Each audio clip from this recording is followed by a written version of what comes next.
and welcome to The Fool and the Philosopher. The Philosopher and The Fool. So I've started reading How to Win Friends and Influence People. I believe you've read that, right? By Dan Carnegie? Yeah. Yeah. Are you reading the original? I think so. They update it every year or so. Okay, I'm listening to the highest rated one on Audible. Yeah, I think that might be the updated version. Okay. If possible, try looking for the original. Because they change a bunch of stuff in the later versions in a way that I disagree with. Because they kept writing it after he died. But a lot of it's still his stuff. Anyways. Yeah. So you made the point that everyone's interpreted this book into, or has started using it in society. Yeah. I disagree. I think maybe a handful of people use it, higher up in business. But I think on a lower down educational level, I don't think people use it at all. Or they completely misinterpreted it. Okay. Because I've only gotten to part 3. So I've gone through the first 2 parts, and those are pretty major. The criticism's useless is part 1. The books are so different between editions, it's going to be hard to see if we read the same book, basically. Oh, really? Yeah. Okay. They got rid of a lot of his own writing. They cleaned up a bunch of the language they didn't like. They got rid of his section on women. Okay. So Well, this recording sounds old, though. It has background crackle. He died in the 80s, and it was written in the 20s. Yeah. It's written in the 20s? No, 20s 30s. Or 30s, yeah. It's written in the 30s. Yeah.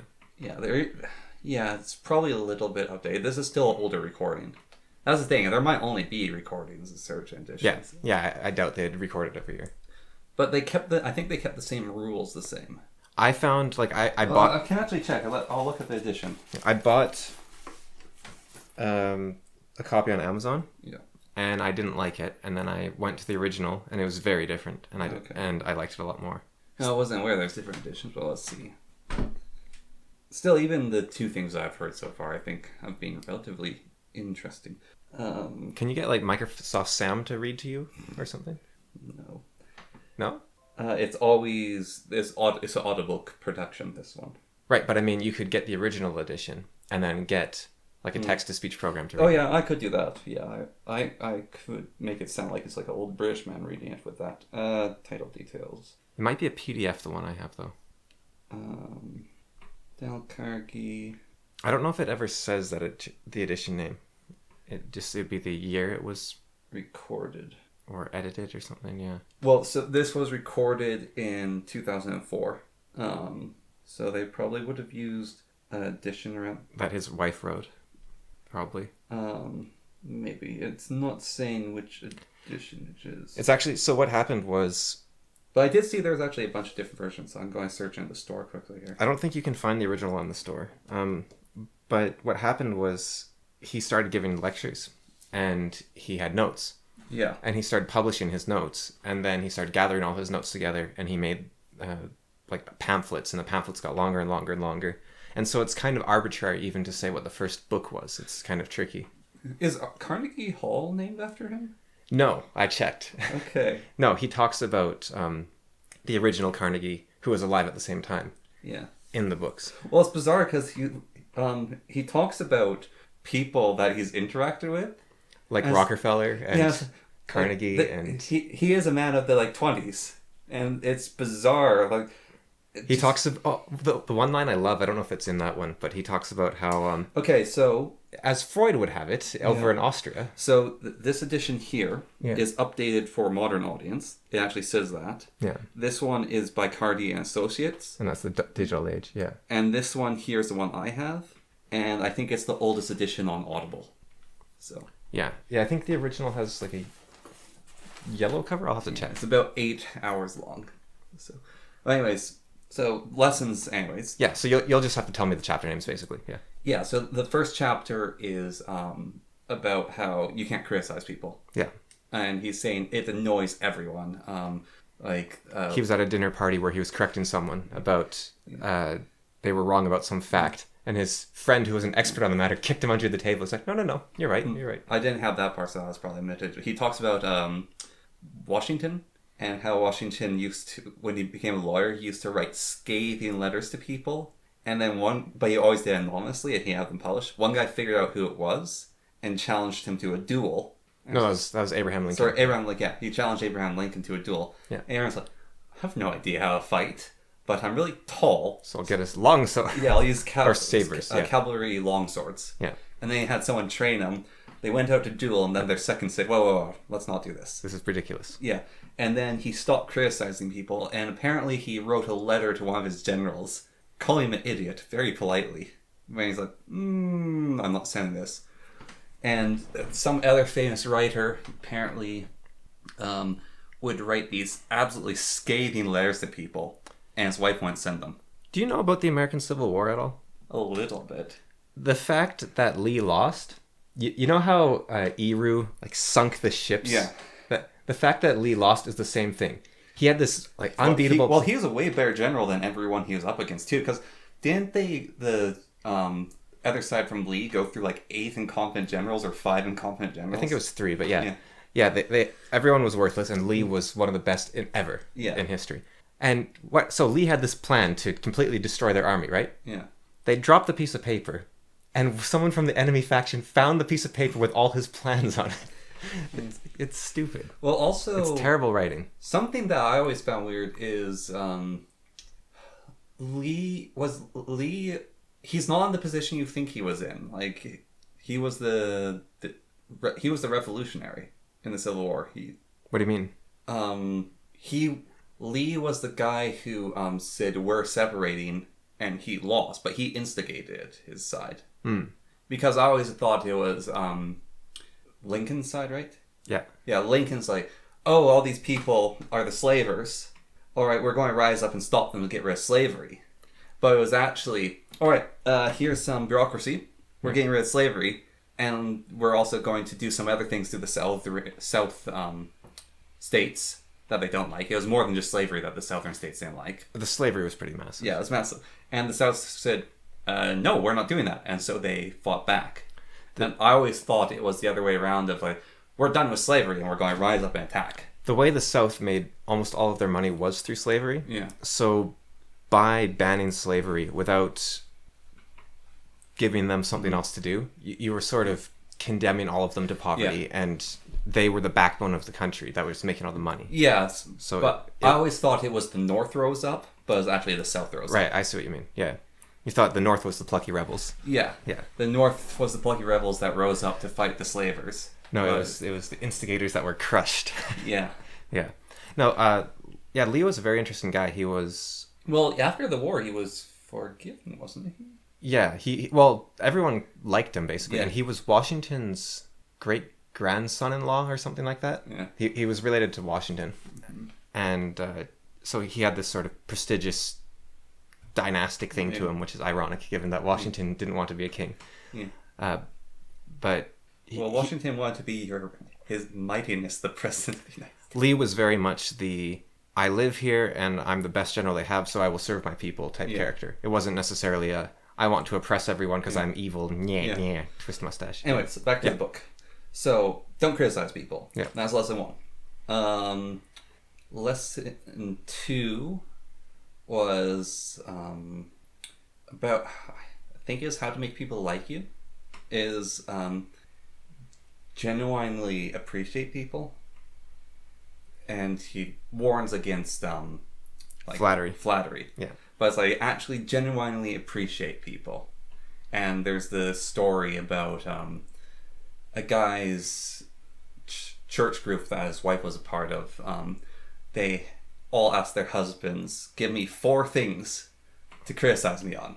And he said, all right, dear, I'll think about it, and I'll tell you in the morning. Or it was give me 6 things, or it was some number.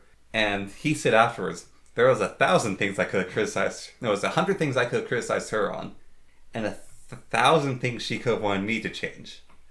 But instead, he went to the florist and got these really expensive roses and gave them to her. I couldn't think of anything I wanted to change, but these roses are each is my appreciation and love for you. So, actual adoration, being genuine. So what he said flattery is when you tell someone what they want to hear, whereas appreciation is where you say what you yourself like about them. Yes. And it might not be something they're even aware of. Yeah. But apparently it can change lives as well. there's a story of a janitor who was quite terrible.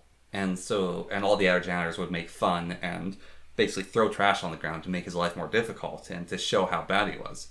But every once in a while, he'd have a good day where he did a particularly good job of cleaning. And the supervisor of that place, whenever she saw that he'd done a good job, she would say, "Wow, that's a great job you did." She basically saw he did something good and she would pay him a compliment. And over time, he got better and better and better. And finally, he became the example that all the other janitors were trying to like achieve the same level of work that he did, because he actually started like loving his work and like appreciation in it. Made him an amazing janitor.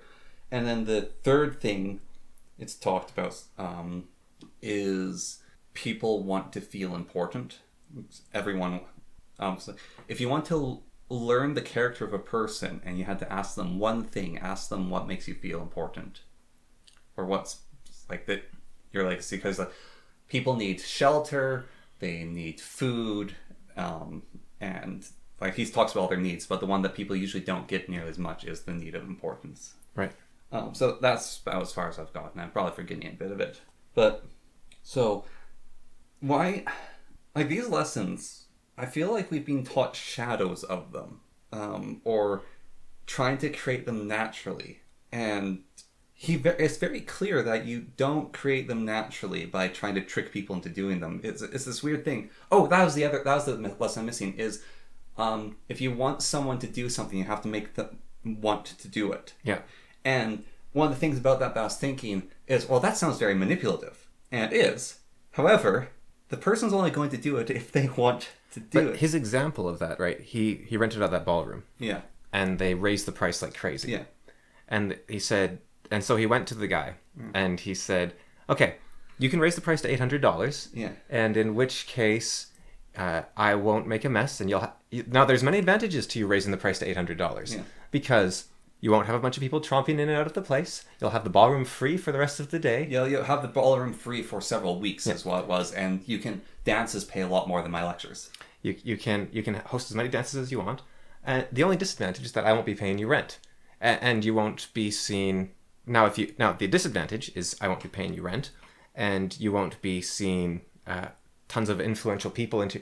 Like, doesn't that sound like a mafia threat? Like, it doesn't really sound like making him want something. It's like, it'd be a shame if you... Well, in the writing that I read he was being very clear. He's basically saying, you haven't considered the advantage versus disadvantage. Yeah, which is mind reading, right? You're saying that he hasn't thought these things through, and like, couldn't you just go in and say, have you considered have you considered that if you give it to me for the price I can like, he goes in there, right? And he says, I can't afford the raised price, but if you give it to me at this price, you will be compensated by the fact that I'm having lots of famous people in and you're getting lots of good press. Well, that's basically what he did. He didn't say it that way, though. He wrote it in like a mafioso way. Like, no, he went and had a meeting with the guy, and he drew a line on a piece of paper and said, let's come up with a list of positives and negatives. Yeah, and he said, but he didn't lead with the fact that he couldn't afford it. He said the positives are that you'll have the place to yourself, and that... No, he did say that. He did say I can't afford it. Well, my copy says... No, he just led with, like, with all this nasty, like... Well, not nasty, but very veiled, like, passive-aggressive. I won't be able to do this. I won't be able to do this. Regardless of his example, the actual thing that I took from it, so he has a different story, which is a kid didn't want to go to kindergarten. And so the father, the mother, and the older son went into the kitchen, and they got out a bunch of finger painting kits. And they started doing finger painting, all three of them. And the younger son looked and was like, oh, what's this you're doing? It looks really fun. And it's like, oh, it's finger painting. So it's like, oh, can I do it? It's like, oh, you have to go to kindergarten to learn how to do finger painting. And then they told him all the other things that he'd learned in kindergarten that are all really fun. And so his son was super excited to go to kindergarten. Yeah, again, it's a bit manipulative. Yeah. It's like, oh, well, you'll get this if you do this. Oh. However, here's the thing about the manipulation. Maybe it's a different views on something. So an advertiser, before I watched a documentary on that guy with the cigarettes of freedom, And his was he made you think you wanted something. That was his whole advertising thing. That's how he changed advertising, is to make you think you want it. Yeah. So how I interpret how to do making something want something properly, like how to actually really do it, is, okay, I want this person to do something. So they have to want to do it. What is the way that I can basically make them want to do it? So it's like I could give you $100, then you'd want to do it. Like, it has to be an advantage for both of you. It has to be a tit for tat. Like, it actually has to work out. I don't think you can make someone want something. Yeah. But I think you can try to figure out what they want. Yeah. I think there's a bit of a difference there. Yeah. Anyways, the other lessons in there of the don't criticize people, and the being genuinely complimenting people or appreciative, like, Genuine, yeah. yeah. I feel like we were taught, or I was taught anyways, like sneakiness to make people do that, and like not just asking for it and not just having it given. Like, you had to weasel your way around like these things. And What do you mean? so the, like, complimenting, it feels very stiff and weird just to ask someone, hey, can you give me a compliment? Yes. But both Jordan Peterson and this guy have very clearly said that is what you have to do at certain points. Like, Have they? yeah. I don't like. So Jordan Peterson, from what I understand, has said, when I do something, can you say good? Can you say you're proud of me? Yeah. That's different from going up to someone and saying, I want a compliment. Yes. Fair enough.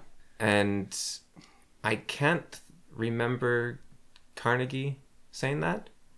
What did he say exactly?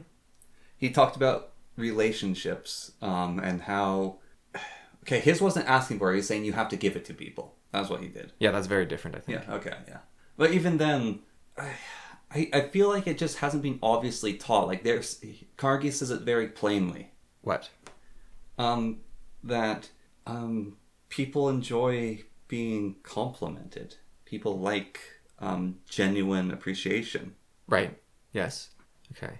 And what you feel you were taught was that... I was taught flattery, like, just, oh, this person did something for you, just compliment them, like, blah, blah, blah.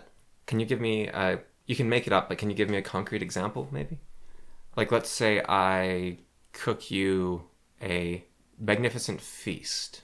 Then I'm taught to ritualizely thank you. Like, thank you for the food. Right. So what you were taught was say thank you, that sort of thing, versus... I was critiqued, like, if I didn't say thank you, I was critiqued, like, oh, you didn't say thank you. Like, you do this because it's polite, instead of you do this because it feeds the person's soul. I don't know. But, okay, so what is politeness to you, then? Ritualization of social necessities.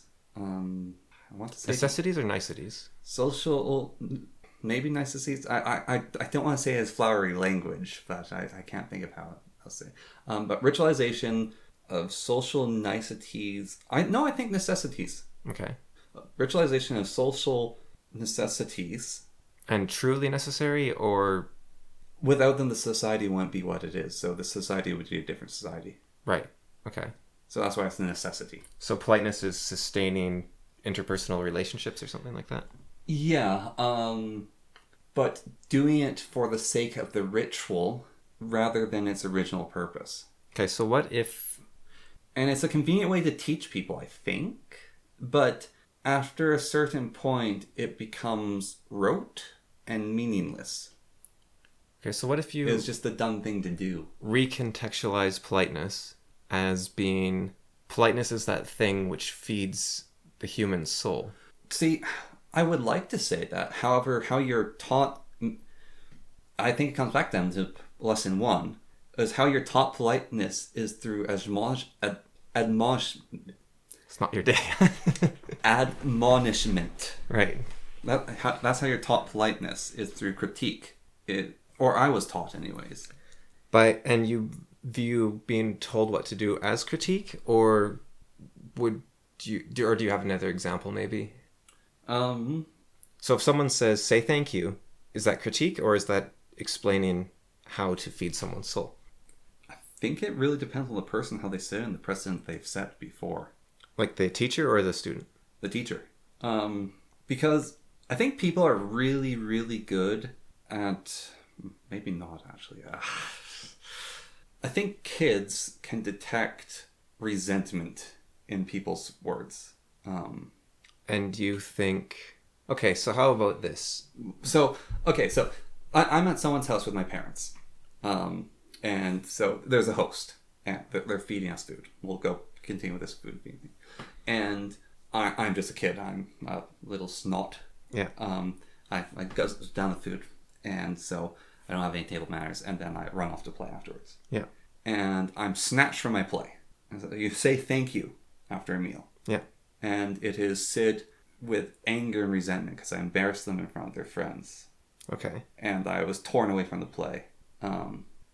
Okay, what about... Suppose you were taught all this stuff, and then you ignored everything you were taught, and so you're being reprimanded for not listening. What do you think of that story? Like you tell a kid, hey, don't touch your sister, and then he keeps touching his sister, and so you yell at him or slap him or flick him in the forehead or whatever. I think that works. It's strange because I'm trying to ascribe my thoughts to society, partly. But also, a lot of this can only be through my own personal experience slightly. Because I think a lot of psychological warfare was used on me as a kid. If that's the only way I can describe it. It's really hard to distinguish between... Yeah. It's very hard to determine who is in the right. How about that? But... So do you think... Okay, so if... Okay. Maybe it's me being an adult and looking back on it, and so there's the hindsight and everything I've learned. But having it said plainly that saying thank you, genuinely, like, did you like that food? Yes. Then the person that gave it to you did you a service, and it's not even they would love to hear, like, it would make their day to hear thank you for the food genuinely. See, to me, that would become a duty. Well, maybe, yeah, I don't know if it's duty, but, like, not even saying, like, you can't give an example as, like, just being told, I think, actually, that people... Like compliments? Yeah. People like genuine compliments. Versus what? Like... Versus you say thank you. Like, you're... Okay, so... I'm told to do these things, but I'm not told the route. That's it. Or I didn't understand the route? I don't know. Yeah, okay, so let's say... So, 4-year-old you. Yeah. Thought compliments... Was the exchange. Were not for the benefit of the person hearing them. Yeah. It was an exchange. It was literally a transaction. Thank you was a transaction. Why would anyone accept that payment? I have no idea, because they're part of some religious societal cult where that's what you do. This actually ties into my my Tears of the Kingdom experience remarkably well. Okay. It's actually quite funny. So is that, like, neurologically weird of me? Like, it's a societal cult thing that you just do? Like, is that just me being, like, completely misinterpreting society until now? I think so, but Okay. it can be... I think it can be hard to tell because, like you said, things become corrupted and rote. Yeah. And so the slightest inflection to how you were taught could have made all the difference. Yeah. So it's very tricky. So do you think that a 4-year-old you... Would understand. You sit them down and they say, people like compliments. Would that have been the... Honestly, I think it would have helped. Like, retrospective time and all that. So... Like, explaining why... So then society to you, if I'm putting this together right, is some sort of hellish nightmare where you have rituals that you have to perform or you're punished. Yes. And no one does anything for their own enjoyment. It's all to escape the generational superstition that you in turn will be expected to pass down onto your children. Yep. Rather than people living life together and enjoying it. Yeah. So maybe that's why I didn't think that people followed what he was taught in his book and that everyone hasn't integrated into their life. And you didn't, like, kill yourself at 6 years old? No? You remember how I had hearing inspections because I didn't listen to people and thought I had hearing troubles. Yeah. I think that's how I coped with it. And you fought over every little chore you were asked to do. It wasn't explained to me why I had to do it. I was just told to do it. You know, a lot of advice is kids don't understand, do what the parent says, you're the boss, that sort of thing. It's better to be feared than loved. Not quite, but it's this sort of military aspect of like get them in line and get them to obey you because you're the wise one and they're stupid, right? Yeah. Like don't let your kids talk back to you. They don't know what they're talking about. What you say goes. Yeah. Your kid can't have piercings. Your kid can't be trans because you know them better than they know themselves. Yeah. You're an adult. They're stupid. And you look back at your past self.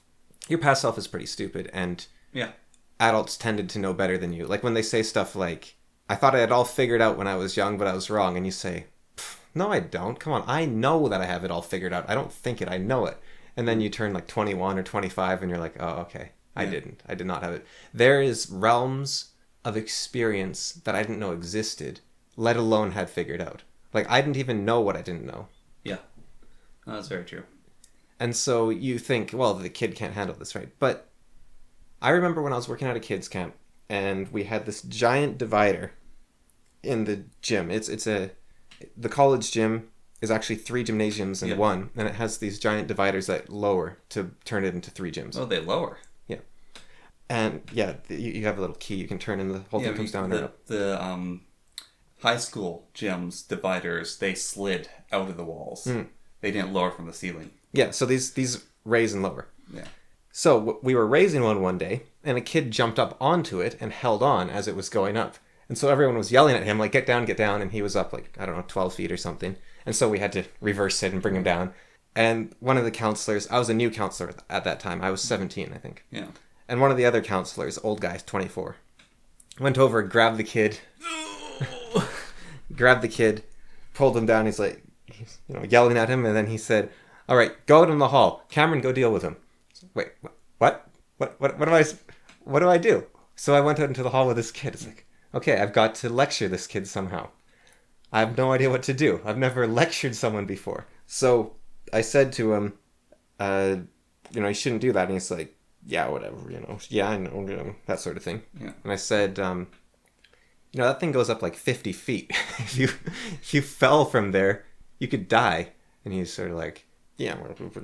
And then it's like, and if you got injured, the whole thing might be shut down because people are trusting us with their kids. And if we can't take care of their kids, then your parents or someone else's parents will come and complain and they'll shut the whole thing down. He's like, oh, I didn't realize that. I like this camp.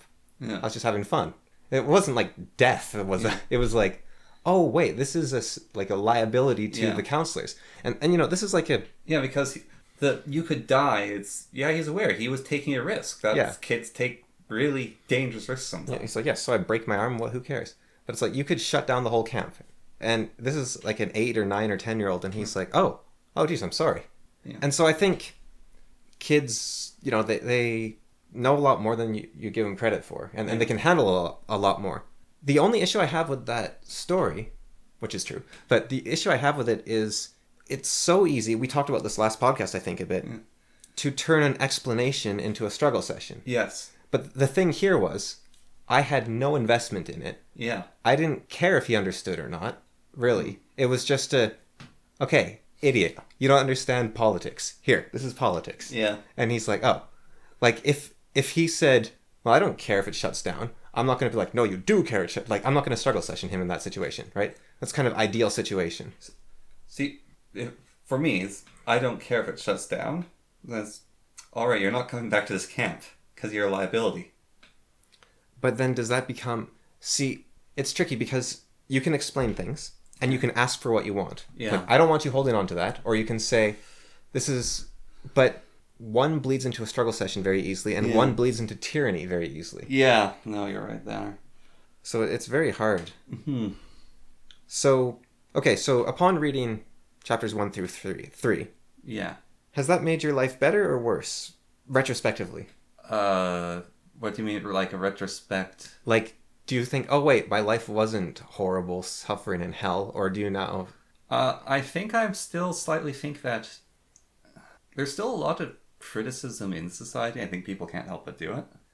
Criticism in society, like you get criticized for things a lot. right, but what if someone does something? What if someone is actively working against what you've told them to do? What do you do to them? What do you say? Or someone violates a boundary or a rule you've set. What are you supposed to do? So there's a father forgets is something that's referenced. Yeah, I don't like that story. No? No, but keep going. Well, so... Like, it's really creepy to watch your kid while they sleep, for one thing. So the stalking. So his son is playing marbles. Yeah. And he tears his stockings. And he went over to his son and grabbed his ear. And he pulled him away from his friends. And he berated him for tearing his stockings. Stockings are expensive. I don't want to replace those. Yeah. So the approach to that is you could berate someone for that. But you also can't just let it slide because you don't want them to tear those stockings. Maybe. Maybe it doesn't matter that kids aren't going out of their way to destroy their clothes. Yeah, I know. So there's a trust you can impart in your kid. Yeah. But could you, would it work just to ask your kids, hey, be careful of these stockings? Because... Do you think that they're purposely damaging them in the first place? No, they're not purposely damaging or that they're not being careful? I think it's not even it's just making them aware of it. Shouldn't, they're a thinking human being. Wouldn't they be already that they're damaging their, like if you think that they're not trying to damage their clothes already, well, then... can you say, is there a way to say, I don't want to have to replace your damaged stockings without critiquing them? I don't think so, and I don't think you should necessarily, because they're not doing it on purpose.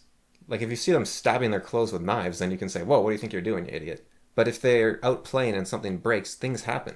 Like, you don't have to criticize every mistake that happens. Yeah. Like, I'll give you an example. You're getting a drink of water, and you accidentally cough on it, and you cough everywhere and you get water everywhere, so you clean it up, right? You're at your house, like today, right? You clean it up. You're like, don't even think about it. Yeah. It might have happened this morning, and you've already forgotten.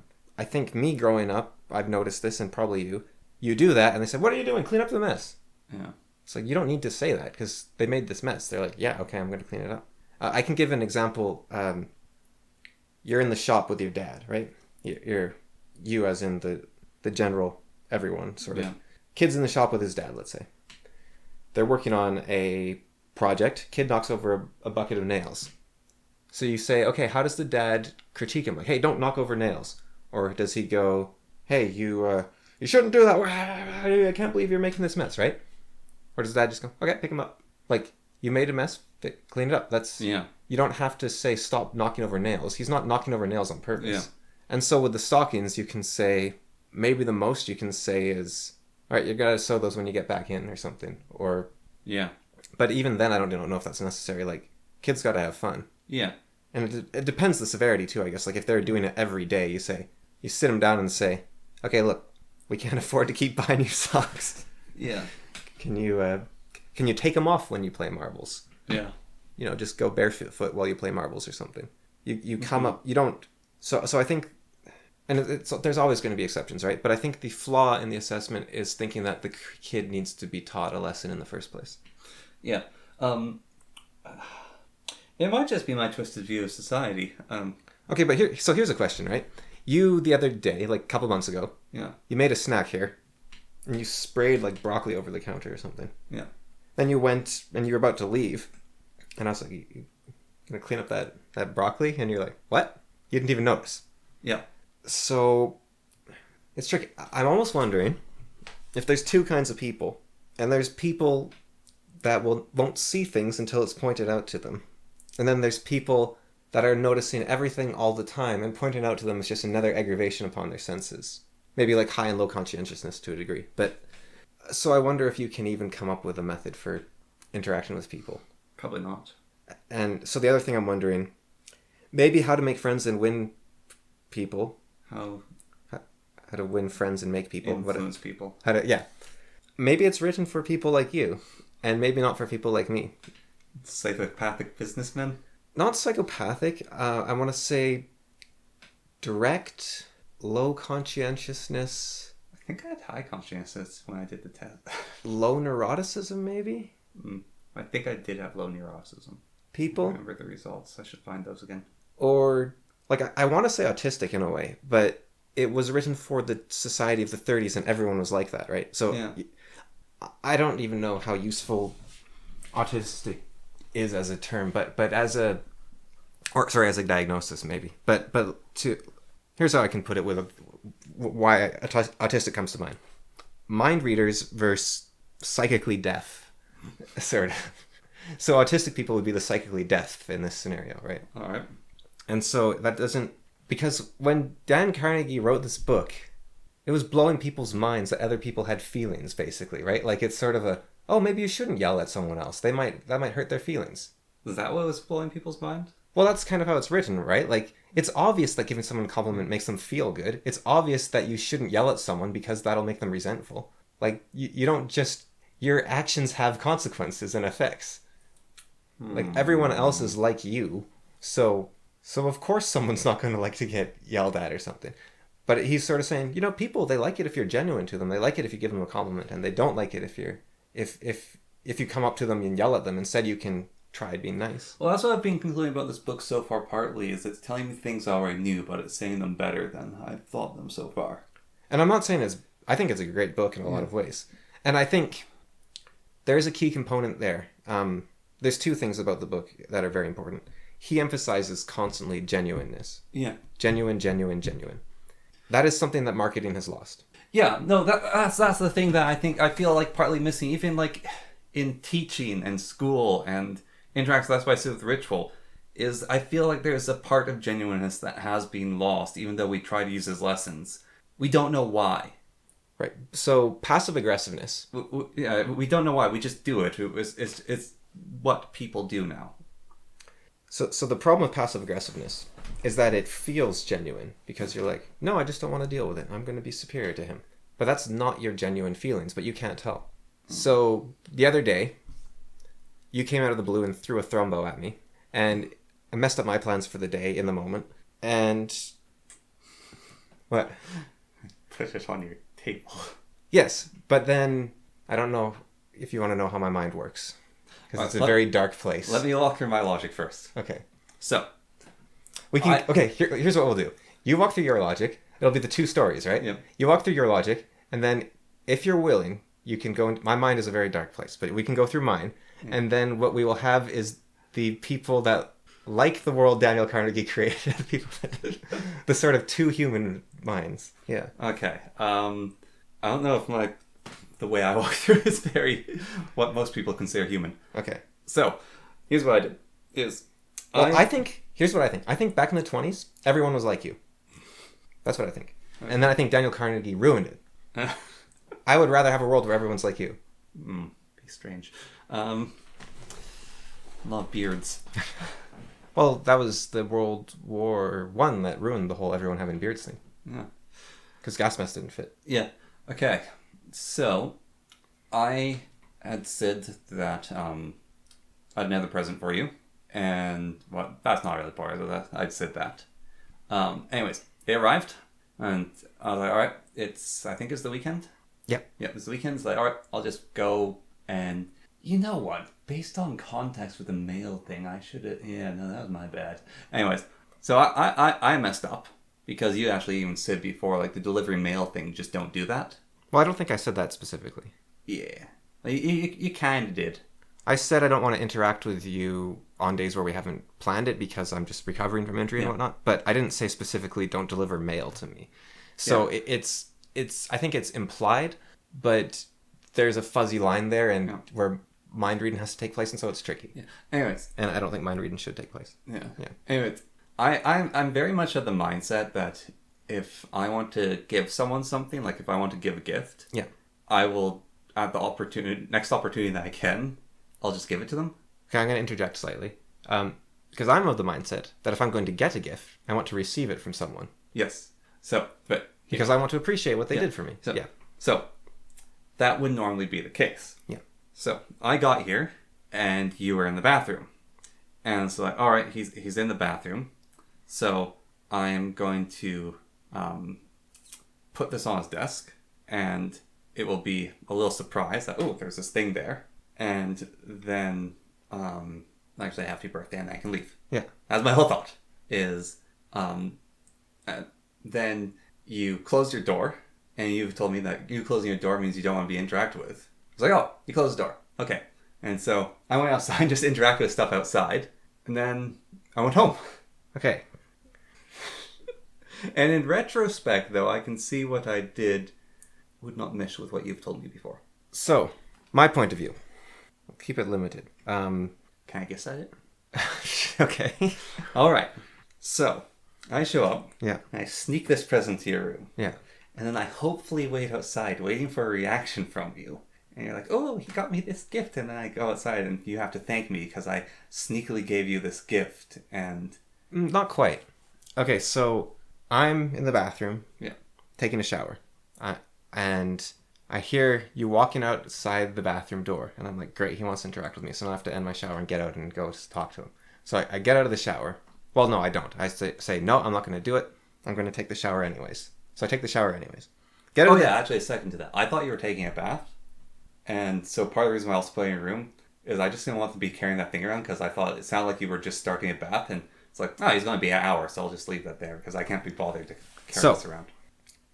Yeah, this is where it gets tricky to not get into justifying because I don't think either of us should try to justify ourselves, right? Yeah. No, I'm just saying that's why I think that's why I did that. That might be justification, but that's fine. Okay. So, get out of the bath, see the thrombo on the desk. And I think you want to interact with me because you... Okay, so no, this is how I think. If someone's giving you a present, there's an interaction there, right? Like, someone wants to give a present and someone wants to receive the present. If the present is just sitting there, neither of those things is really happening. Yeah. It's just a chuck the zoo animal a toy. Yes. And so it feels like my time isn't valued at all because I'm just there to be given a toy. And you don't care about the transaction because... No, that's not quite right. It's not that you don't care about the transaction. It's that... No, I just want to go into my mindset here. Barely. Okay, no. Okay. From the top. You put the present on the desk so that you can interact with me because you got me this present, right? Because there's this whole gift-giving ceremony. Yeah. And then I am not up for it. So I'm just in my room, the door closed, hiding, as I hear you stalking outside my room, wanting to interact with me. And so I think, oh, he just wants to say happy birthday and then go. But I don't want to just give in to that because I want to be able to do my own things. I don't want to have to be subjected to doing whatever this person wants me to do for them, even though they're stalking back and forth outside there.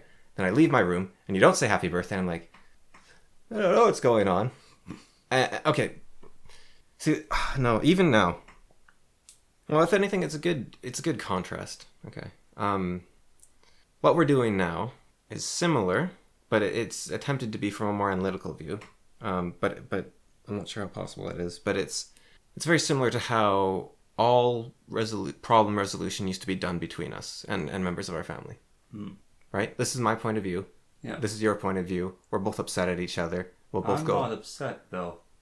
No. I'm talking about like the struggle session, right? Yeah. I will tell you how much you ruined my day, and you will tell me how innocent you are, and then you will tell me how much me telling you you ruined my day is making you feel bad until I feel bad that you're feeling bad, and then we both go away upset, right? Okay. No, like we have examples of it, like yeah, no, that I know you're explaining that's how that would work. That's how it used to go. Yeah. Yeah. Okay. And why I don't see it as a problem right now is looking at it analytically. Right. But what I'm saying is this is how they used to go. Yeah. They used to be this thing. Okay. Yeah. And so the conversations were, this is my point of view. This is your point of view. Don't you understand mine? Don't you understand mine? You're both upset. You kind of come to a resolution. Okay, maybe I shouldn't have delivered the gift on a day when he's not feeling up for it. And I feel kind of like, okay, maybe he meant well, but it doesn't. You both just feel sick. Yeah. Like I'm getting flashbacks right now, basically. It's actually pretty. Oh, geez. It's pretty nasty. All right. But like I feel like I slipped into that a bit there, and it's really, really, really ugly. Yeah. Sorry. No. No, I'm not saying so. For me, this is the first experience I've ever had of witnessing someone have PTSD. I don't think it's quite PTSD. It's like I think I do have PTSD like symptoms for a lot of things, but for this, it's more just a matter of it's so easy to slip back into old roles. Ah, okay, yeah. And so I'm feeling that ugliness once more of because every time in my life I've tried to stand up for myself and say what I wanted and what I needed, I've been told, yeah, but think about what that other person must feel, right?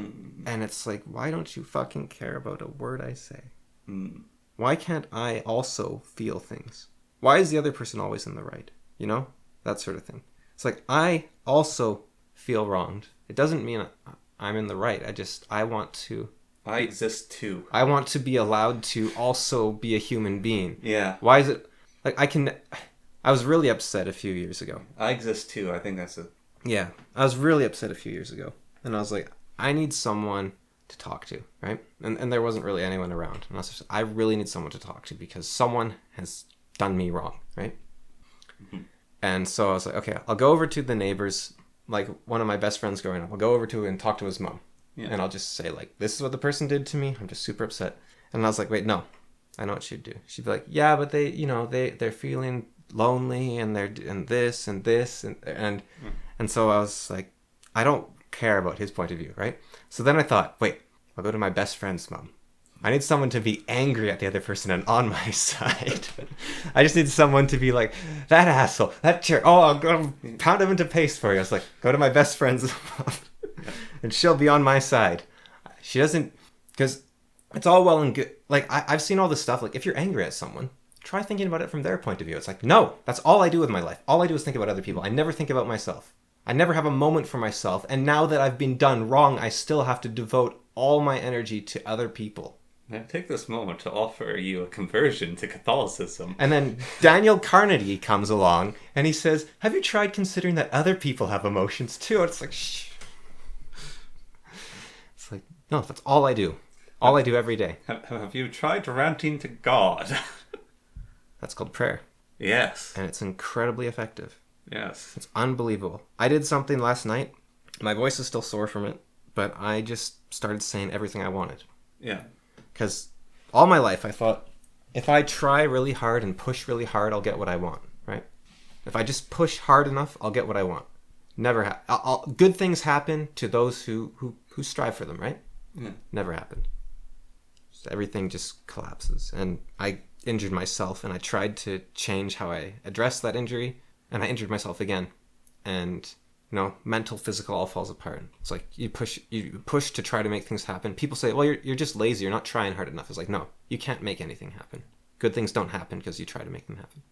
And so then I thought, okay, maybe good things can just happen to you. Maybe you don't need to try. Maybe good things just come to you.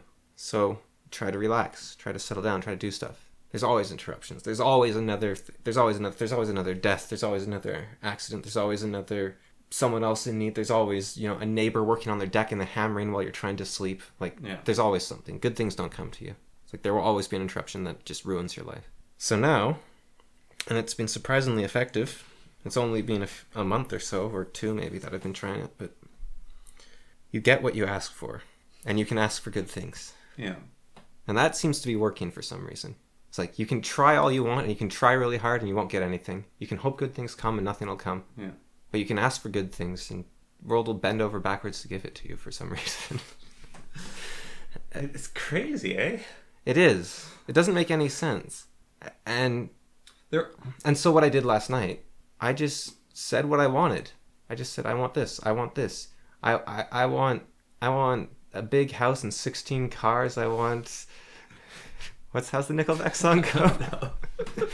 I want to be a rock star. I just said what I wanted, and I felt so... Like, I just slept like a baby. Like, I felt so good after. Because it orients you, right? It says, once you say everything you want, you're like, okay, how do I get it? I feel cheated, in a way. You feel cheated. No, this is about... by how I went to church. Because you're made to go. Yes. And it ruined our weekends. Yeah. Because it's an hour drive. And it ruined... And it meant you couldn't see friends for half the time you're supposed to be able to see friends. And it ruined... For a very long time, it ruined church and the Bible and Catholicism for me. And you're supposed to believe in this stupid man in the sky where he just demands these chants, and everyone's acting like mindless sheep and just telling themselves the same stories 12 times a day. Yeah. And you go to this Sunday school made it worse. Yeah, no, it really did. It's like, let's treat all these 12-year-olds like babies. Yeah, I purposely avoided Sunday school. As soon as I could, I would just stay and listen to people sing rather than go down there. I just stopped going. Yeah. Like, I wasn't old enough, but I just stopped going. I think I basically did the same Yeah, thing. just started drawing in the main church. Yeah. Let's all color in the book and look for all the ways that Jesus is in this picture. How many Jesuses are there? Because what you're talking about here with the asking for something. And so logos, the word, incredibly powerful. Like, just saying something. It changes the world. It creates the world. And just asking for something, like, that's a huge thing. But for some reason, because there's so much resentment and... It's passiveness. Nobody's asking for what they want. Yeah. But even, like, with how we went...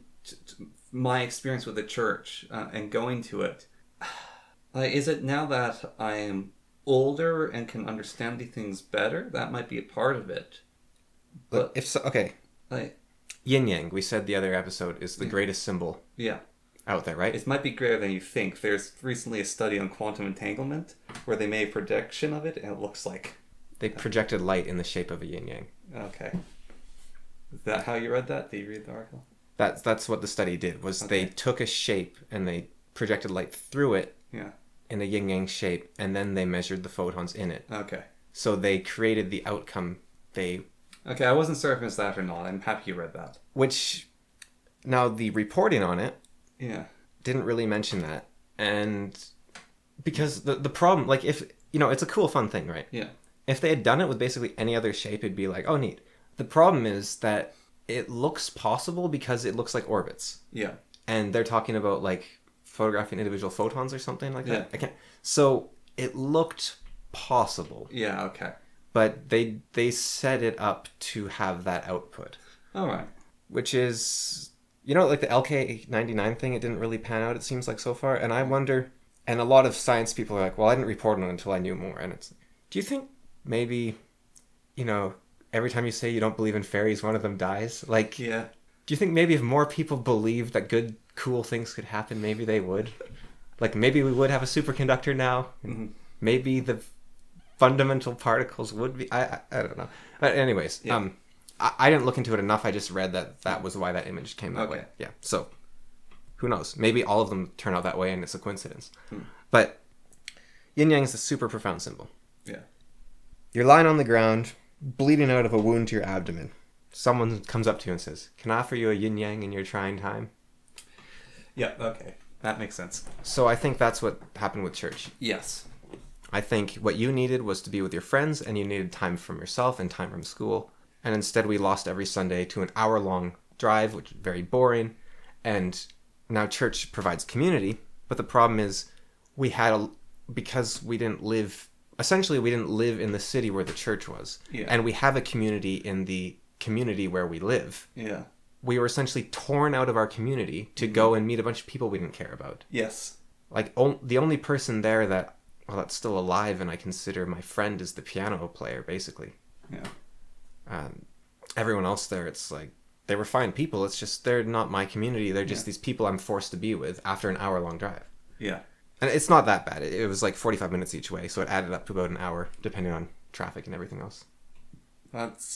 Math is very wrong. Well, it's an hour and a half long drive if it's 45 minutes. Right, but it's 20 to 45 minutes-ish, right? So, like, depending on if you're speeding, if there's traffic, if there's, It's about a 30-minute drive. Yeah, it's about 30 minutes on average. But then you have the wind down and the wind up, getting everyone into the car. Yeah. You've got a family of 6 with 4 kids. That's a nightmare in of itself. Yeah. Pile everyone into the van. Then you're fiddling with everything. Everyone's getting buckled up. You're piling out of it adds up to probably 45 minutes both ways, basically. And then that's the church service. So you're not actually getting a community. You're getting ripped out of your... No, you lost well over half a day every Sunday. Yeah. And if you lose half a day, that means there's not enough time to see your friends. Yeah. Because you see your friends in the morning or the mid-morning, and that's gone. And you have homework to do as well, so you've probably lost your Saturday doing homework, and so you're lonely, and your community's destroyed, and you're forced to do something that... It's hard to look and care about anything that's being said when... Now, if church was this thing... it's a 2-minute walk away from your house, and you go in and all your friends are there. Yeah.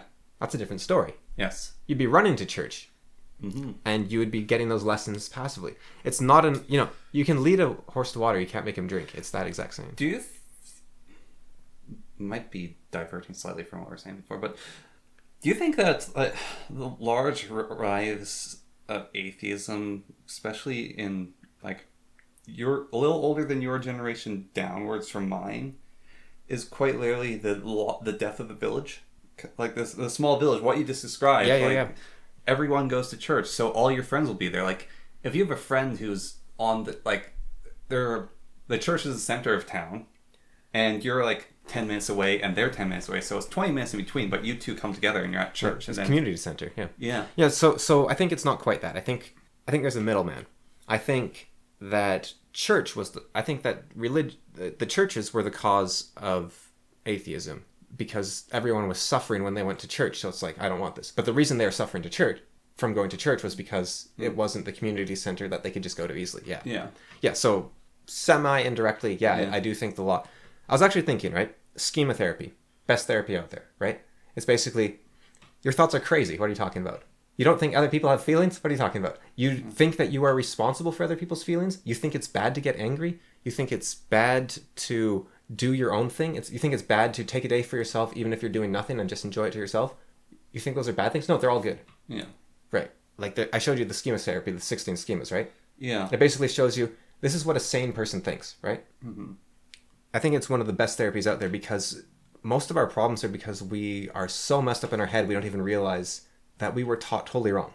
Yeah. And so I was thinking about that. I was thinking, okay, and a lot of people, they don't have friends now. It's like, what is it? It was like 3/5 of men don't have a single friend or something. Or like it's just, and women, it's also going down. It's not quite as bad, but it's still that sort of number.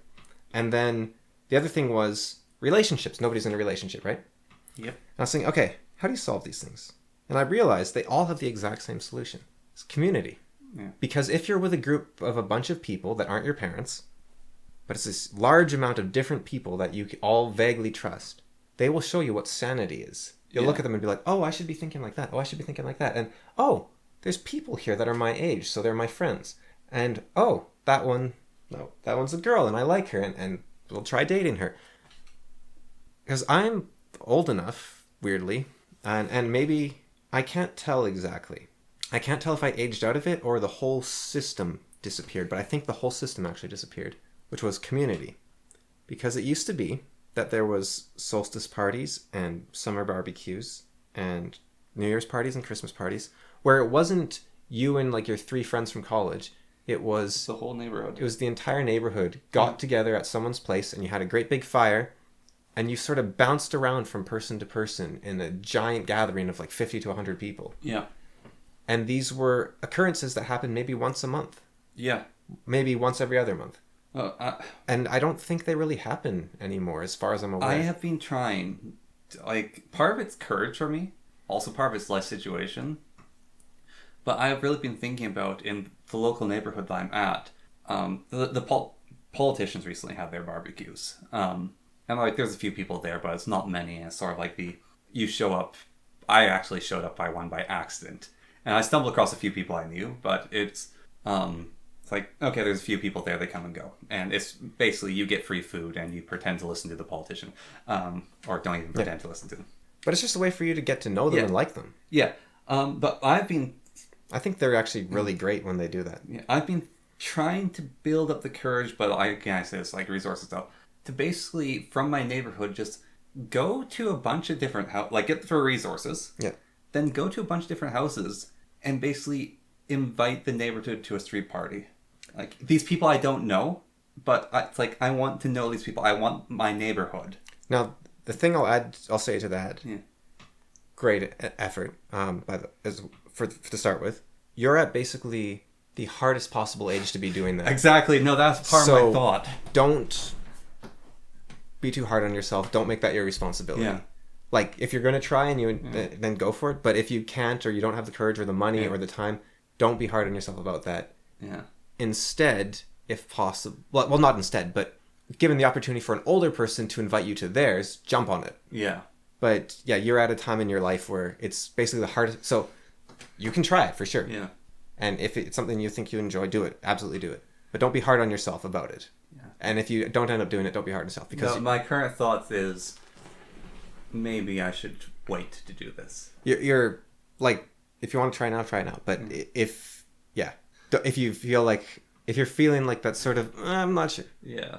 Be easy on yourself. Yeah, no, exactly. You couldn't choose basically a worse time to be doing it. I know. Like even... But why I want to do it, I feel such a need... Not a worse time. Not a worse time. A harder time. I feel such a need for community. It's... like, I go to a martial arts club now. And I don't go every day. Like, it's really physically demanding, actually. And that's nice. But I'm the youngest there by, like, 25 years. And it's good to be around your elders, but you need people closer than 25 years, I think. Yeah.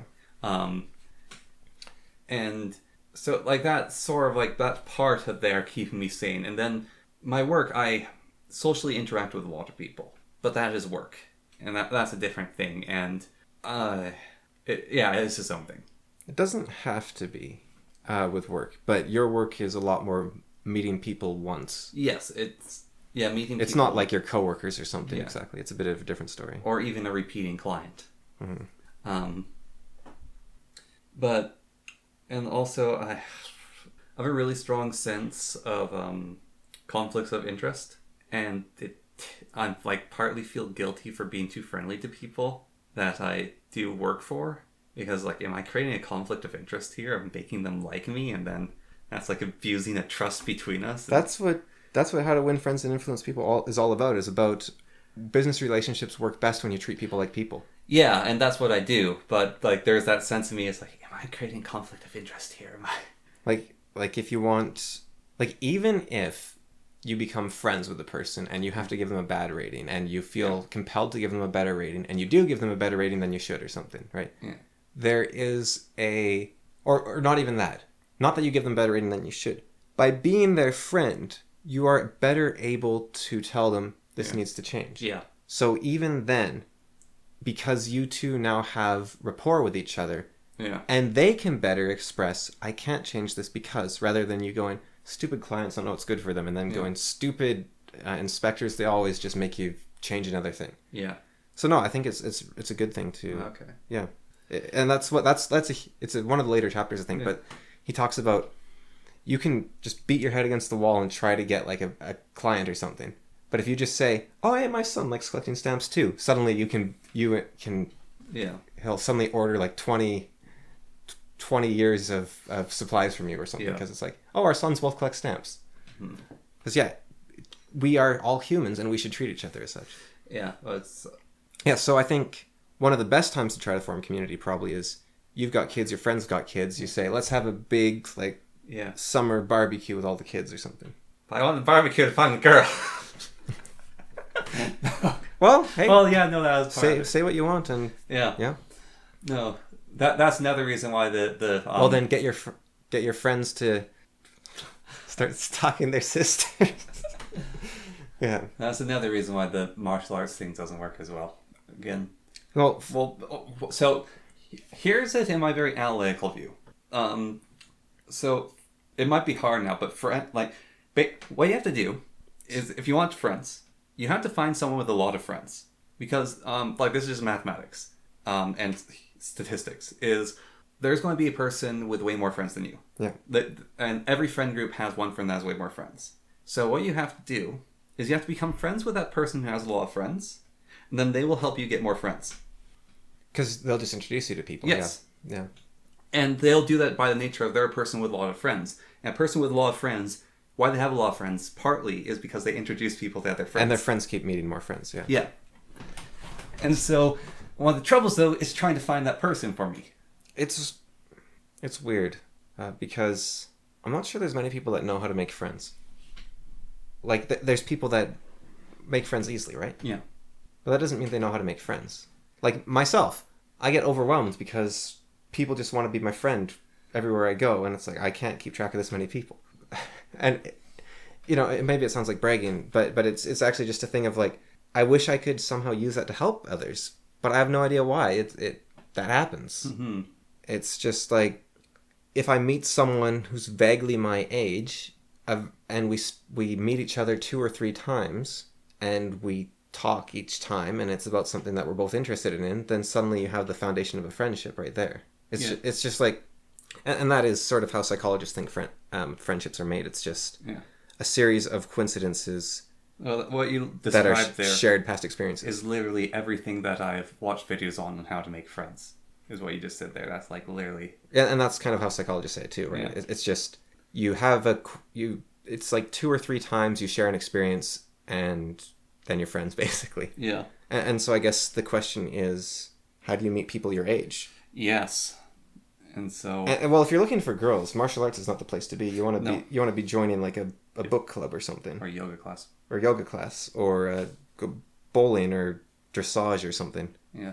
Dance, dressage, great places. Actually, dance is huge. We just don't have any dance groups here. Like just ballroom lessons or something. They do that sometimes. They do it like once every 2 months, and usually everyone has a date. Right.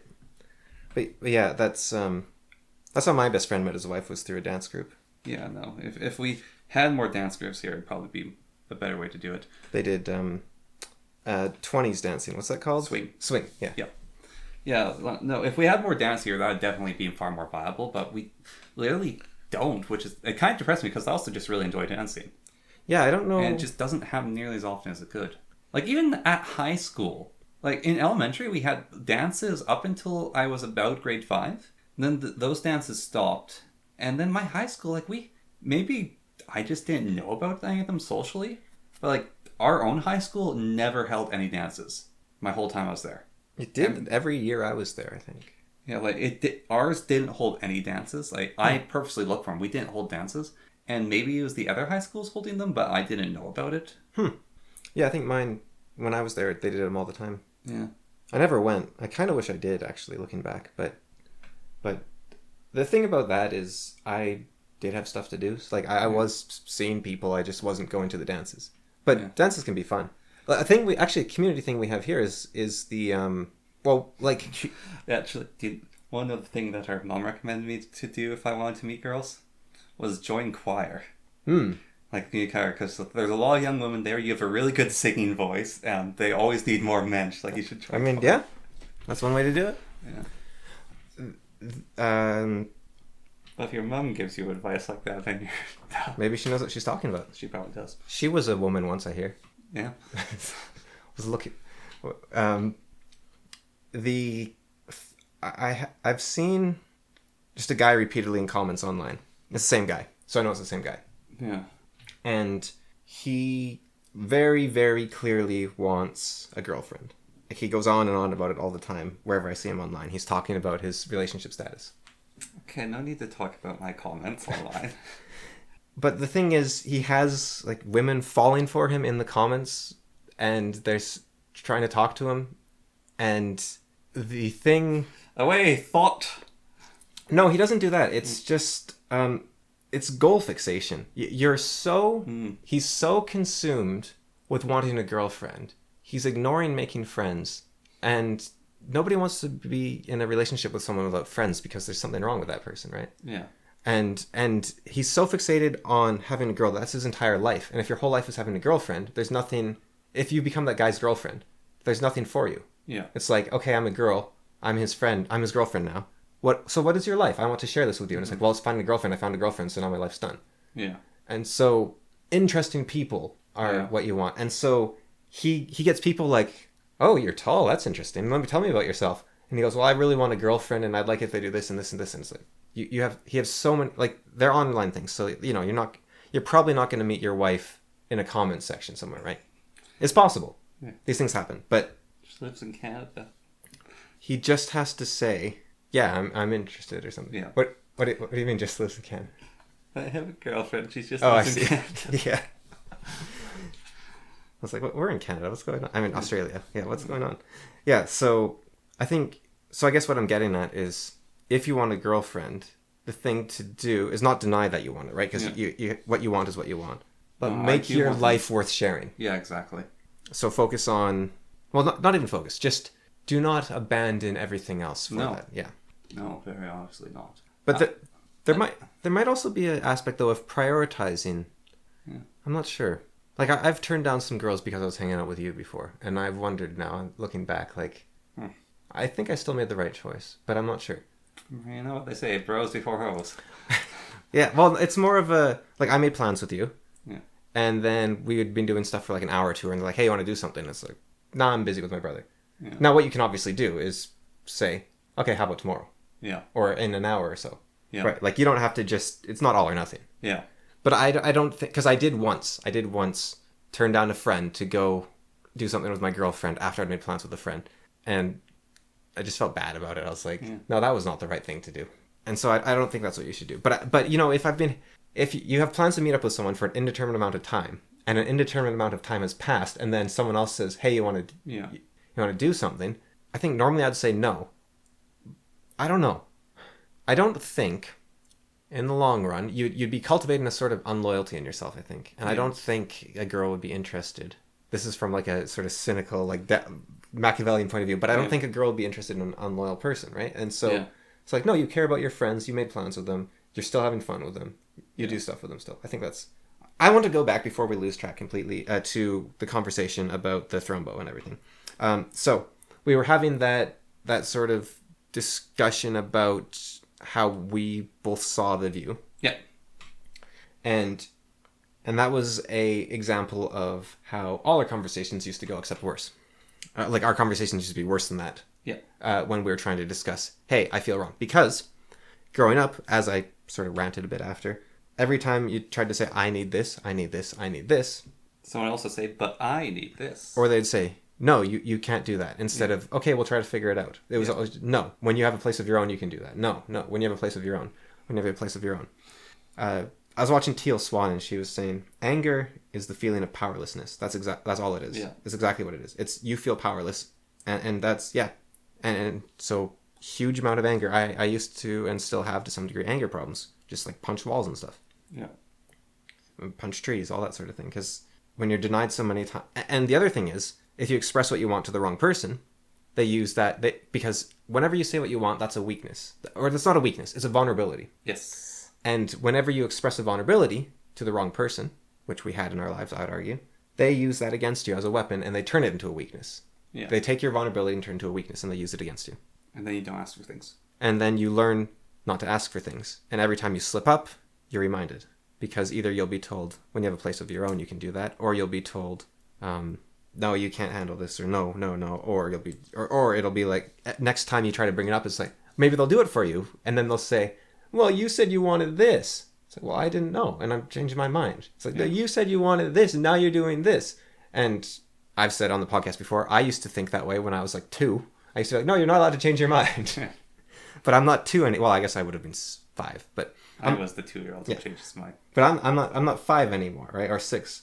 And I'm aware that people don't understand what they want, and they can change their mind. And also, then they'll be resentful. Like, a great case of people not understanding is me saying, I feel like people haven't, the book, How Influence and Influence People. It's like, apparently I don't understand.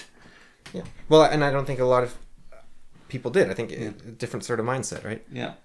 So I think, see, in a world where everyone was like you, right? I think there wouldn't be much resentment. Because even though everyone kept bumbling and stepping on each other's feelings because they weren't aware to be polite, let's say, like in an extreme case, and they weren't, they're feeling lonely maybe because nobody's complimenting them and giving them what they want. But of course now everyone compliments everyone and says thank you and sorry and whatever else, and it means nothing, so it doesn't do anything. It's almost worse. Yeah. Because it's like, here's a hollow facsimile of what you actually want. So I'd rather have nothing at all. So I do think that world would be better just in that sense of at least you're not giving a fake example of what I want. Yeah. Maybe you're not giving me what I want, but at least you're not giving me this falsehood. But he does emphasize genuine. I just don't think his examples throughout the book express genuineness at all. So anyways, that was how we would do conflict resolution. One of the people that's major figure in our life I've heard, like, mock PTSD and stuff, because it's like it's all in their head type thing. And it's like, that's not the kind of person you're going to open yourself up to. Yeah. That's dangerous to open yourself up to someone like that. And so what we did earlier today with the thrombo thing was took me a while, longer than I like, but, I got there. Instead, I said, okay, I wasn't clear about delivering mail and whatnot, but also because no rule can account for every variable. Yeah. I needed to explain a bit of why I had these rules. So I went to you and I said, okay, I can do 1 or 2 things a week. If you show up, that's me losing that thing for the week. Yeah. And not if you show up. If you show up to interact with me. Yeah. And I view getting mail or getting a gift as interacting. Yeah. And I want to interact. I want to be able to say, oh, thank you for this gift. Cool. Yeah. So that was that. It took it was so quick. I felt like... It cheated? No, I felt like there was no way you would understand. There's no way there's no way you'd remember a sentence that simple, right? It's sort of no, you have to understand that it's weird that I can't actually think of it. But it's you have to understand how hard it is for me to gather up the strength throughout the week. I have to really lay it into you and say look, I'm in pain all the time and it's really hard and I'm trying to gather up my strength and I lose this strength and then it's really frustrating for me. But it's I didn't, that was all sort of fluff, right? I think it is. I don't know. No, it's fluff. Does it help? I don't think it does. It doesn't help at all. It's so. I wrote a script for a YouTube video. Yeah. And I corrected it all. Well, I didn't correct it, actually. I had AI correct it. And then I went through it. And AI and dyslexia is actually a miracle, eh? That's it awesome. is. That's awesome. I love that. It messed up sometimes, but it didn't matter because where it messed up is really obvious. And so I fixed that. And I was looking at this, and that's so cool. There's these sections in it where I was trying to justify my opinion about, just justify my opinion. Yeah. And I looked at that, and if someone's listening to this, they're just going to either think yes or no. Yes or no, or it's why are you whining about this thing? Why? What does this matter? There's no justification here. I think... And so I deleted that justification. And I went through it again, and I deleted a whole bunch of sections. And then with all those holes of the sections I deleted, I don't need to justify, I don't need to write. But I actually need to write down what's important now, because those things were obfuscating my actual thoughts. And so it's instead of that justification, I just wrote, this is my opinion. Yeah, because sometimes, especially for me, right? Yeah. And then I corrected it again, and then I wrote it again. You are so caught up in justifying yourself. You don't even know what you want. Yeah. You're just trying to throw out all this stuff I'm in pain and you don't understand my suffering and you're just treating me like I'm this thing you can come visit, but I have a life, I do stuff. When I was, it's been 9 years now that I've been kind of housebound in a sense of just from injury and mental illness and whatnot. And I used to do stuff. I haven't done it lately because of, my injuries got worse in some ways, but my mental got way, way better. But go back and listen to the first podcast, as we always say. But, I go and climb mountains when everybody else was off at work and wouldn't tell anyone about it just to prove that I had a life of my own and I hate being taken for granted and I hate not being given respect more than basically anything. Yeah. I hate being taken for granted. I hate not being given respect. Those are my kind of 2 biggest things. And so someone said, oh, well, you're free because you're not doing anything. It's no, I'm fighting for my life against mental illness. Or, oh, you're just sitting here in pain. You can go and do a walk with me, or you can go and hang out. It's no, I'm fighting to stay sane right now. There's something that gives me a feeling of such power, and it's weird. But so I will get a phone call, and I'll hit the hang up before they even answer. And what is this? No, I'm playing a video game right now, or I'm doing this work. Or I'm about to take a shower, or I'm going for a walk. And it's not even, oh, could you phone me back? It's, you have no justification to me, and I hang up. That's the... if you want to get a hold of me, you will leave a message. And then, when I do my designated checking message time, then I'll be able to respond. We have lost a great deal from the cradle and the rocker phone, right? Because you just... Yes. Slam it. Yeah. Just pick it up and slam the receiver. It's that, or just go, and just, so no one can call you. Yeah. Yeah, so, where am I getting at with this? I have a feeling that if I don't get into that whole thing, right? Yeah. Then you won't understand that I can only do 1 or 2 things a week. And it's no, I just said what I needed right there. Yeah. And like you said, you don't need any more. And if you got any more, you're just overly justifying yourself to the point where the person's like, what are you on about? What's going on? So I actually had quite the realization the other day. My best friend came back up for the weekend. And so I spent a bit of time with him. And like very brief amount of time. He was very busy. But a couple of my other friends were there. And one of them was saying he didn't like his job so much. And he was thinking, I saw him for about 4 hours. There was time to see him. But yeah, he came up. Some of our other friends were there, and one of them was saying he didn't like his job. See, something is telling me I'm not saying everything I should about the situation, and I'm not sure what I'm missing. I think it has to do... Did you know he was up? I did. Okay. Did you see him? Nope. Okay. Our mom invited me to, but basically I had things to do. He probably had things to do. Okay, well, his life right now is... Yeah, exactly. No, it's like... And... yeah, it really just came down to that I had some of my own stuff to do. And it's like, oh, I'll go over, I'm doing this, I'll go over this. And I... a little bit after he left, so at that barbecue, one of their family friends, I talked with her, and she just talked about the whole thing with me. And part of it is I didn't realize just how short he was going to be here. But then she said, but he'll be back at whatever time. I'm like, oh, okay. And so that basically just gave me complete resolution on the whole thing. Yeah. But yeah, I don't know. I don't know what it is exactly. That's something about, am I hiding the fact from you so that you don't feel bad that he came up and you didn't see him? And am I also thinking, maybe you shouldn't see him because he could only see a few people, and then, who am I to decide who those people are? He would have invited me as well. That's he would have gotten a hold of you if he wanted to see you. Yeah. I've talked with him quite a bit, so that's exactly that. There, like I've had quite a bit of correspondence with him. If he hates you and doesn't want to see you, that's not my responsibility to cover your feelings of. Yep. And you know your relationship with him better than I know your relationship with him. And he knows his relationship with you better than I know his relationship with you. That's not my responsibility. I can say he was up. There was probably a chance to see him and you didn't get to see him because he chose to do other things. Exactly. Yeah. And now the feeling's passed. Yeah, that's creepy. That's what Jordan Peterson talked about, wasn't it? He said he would just start stumbling over his words because he was trying to say the truth. Yeah. And he'd feel like ill or not be able to speak. Yeah, I think I got a bit of a hint of that there. Yeah.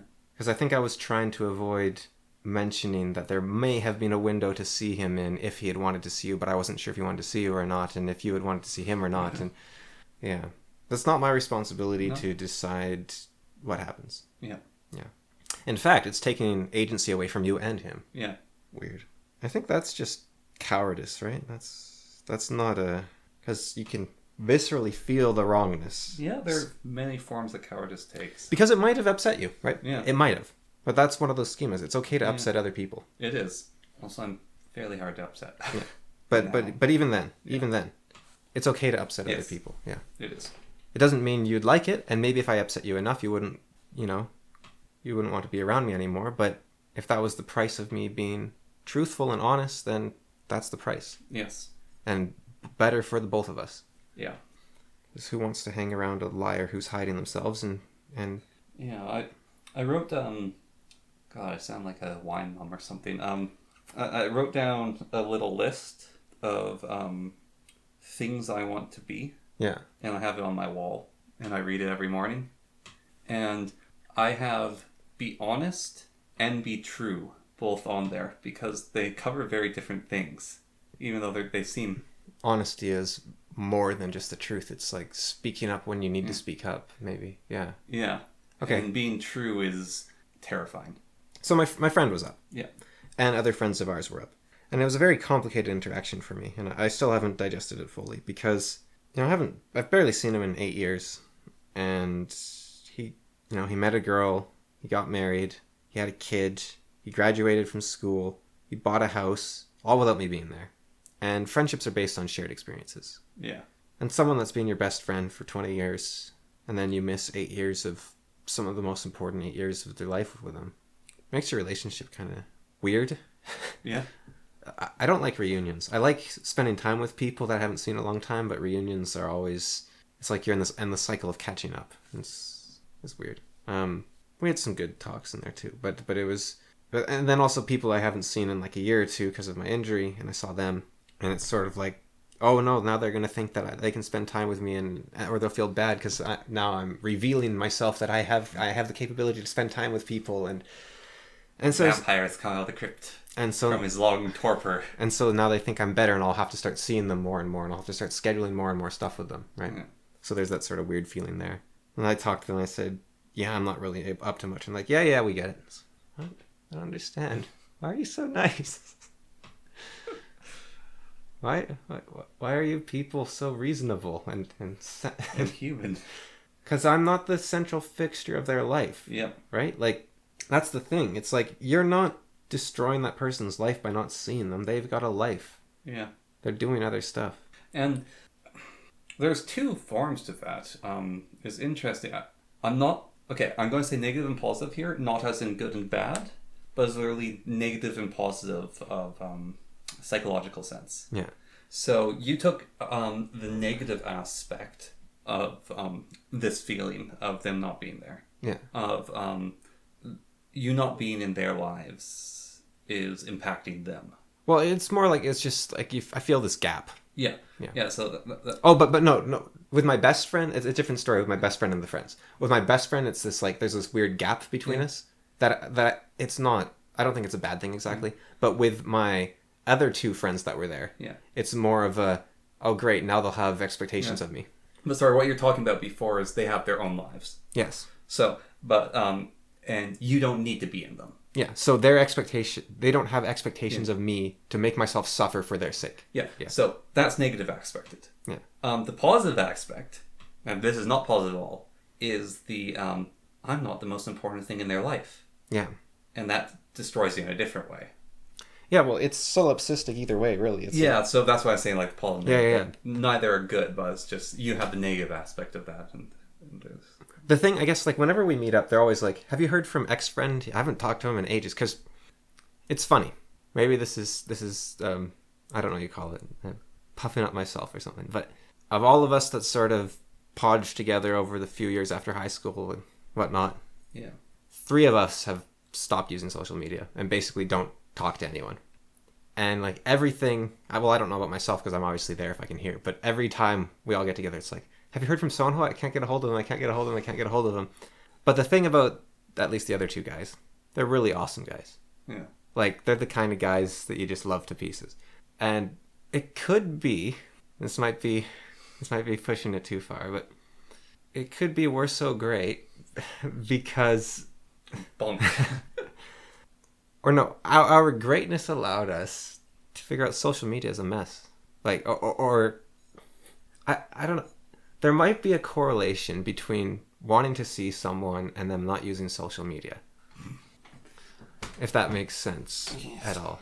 I don't know.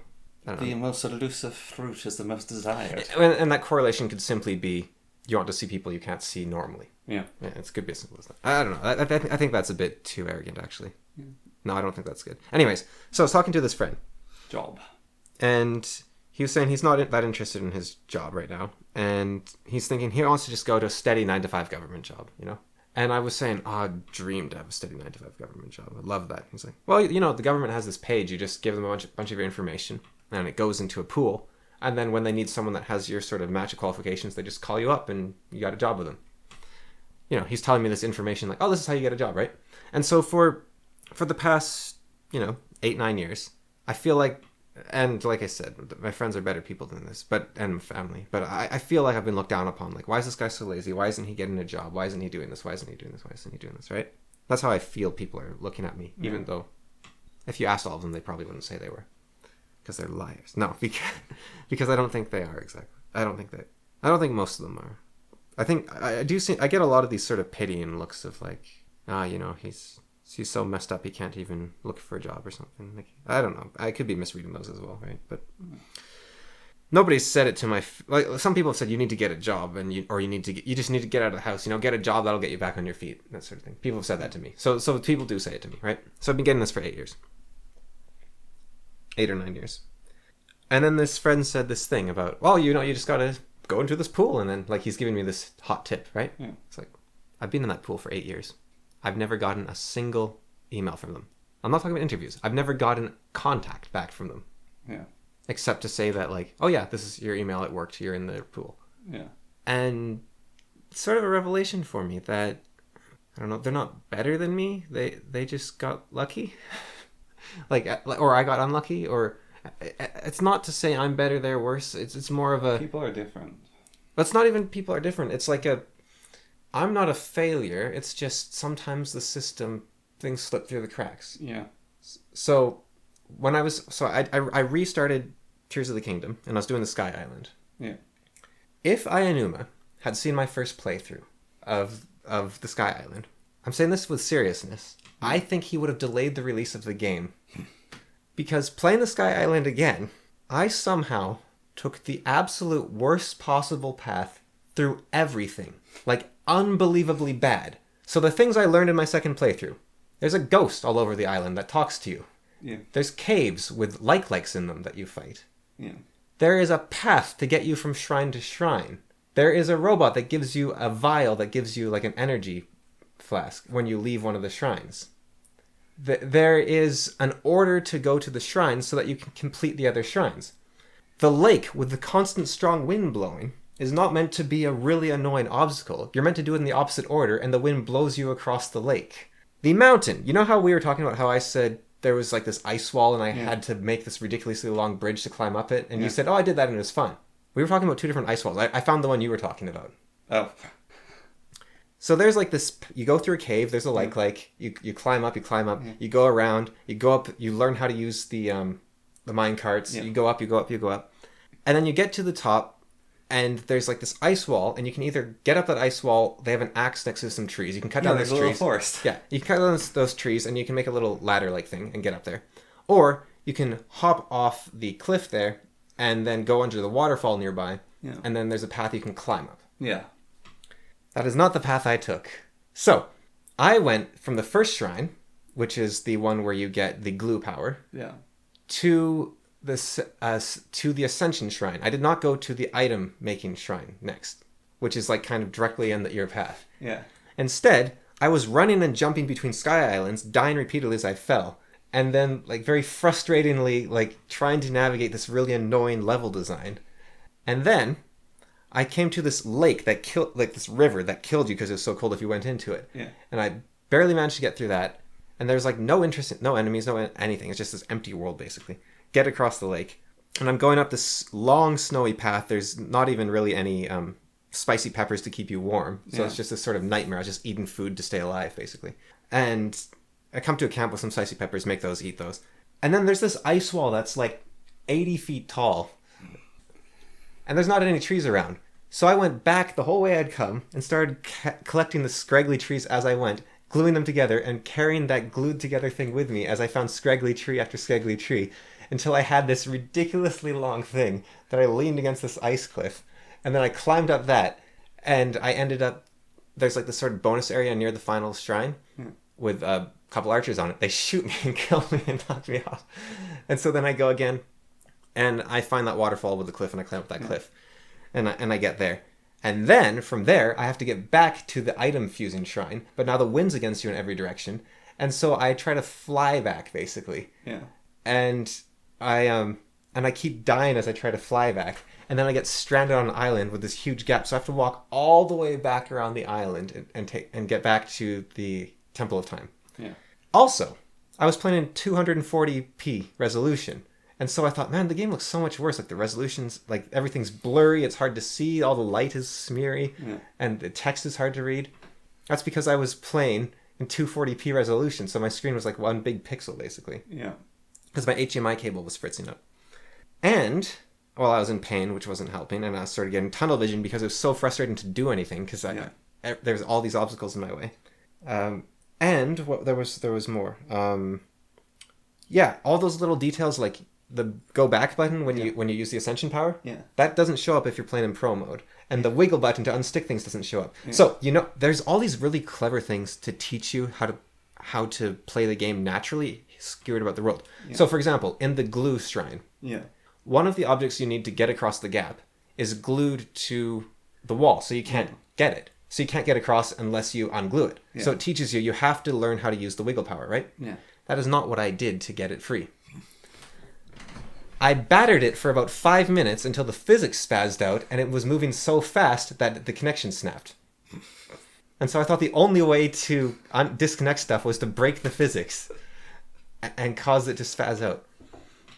And then there's this thing that's like gliding along head, which I didn't realize you could grab and just use to cross the gap if you wanted. Yeah. And I didn't realize that, and I couldn't really see it well because everything was so pixelated. Yeah. And, and then when you finally... I feel like you should have had someone over your shoulder watching you play. And they're like, play the game wrong. Here, give me that controller. When I finally completed the Sky Island, and you jump off to go down to Hyrule, there's like a lake beneath where you're supposed to jump off. Yes. I didn't do that because the marker said go to this city outside of Hyrule Castle. So I grabbed one of those stone birds and I jumped on that and I glided directly to the city. Okay. And so I avoided like everything that was there. And I landed in basically the ugliest part of the map because I jumped down into that lake and crawled out. And there's like this giant stone donut and there's these like chalk carvings on the hills like in England, and there's a horse outpost like right there, and there's this interesting lake, and there's not like sky junk blocking your view at everything. Like you can see the mountains, you can see Akila Fortress, and I'm like, I really want to see Akila Fortress because that's where in the first game it was really disappointing because it was the one building that would have made so much sense to be able to enter and you couldn't. Yeah. Besides Hyrule Castle itself, but you couldn't, and so I'm really, maybe you still can't enter it, but I see it, I'm like, Akila Fortress, I'm gonna go there. And I see Mount Doom, and I'm like, you can actually see all the landmarks. Yeah. Where I was, there's like gentle hills just covered in rocks, and there's no enemies around, so you can't see anything. And I somehow managed to stay in that area as I went to Rito Village. And so basically, there is like one bad path through the game, and I stuck to it perfectly.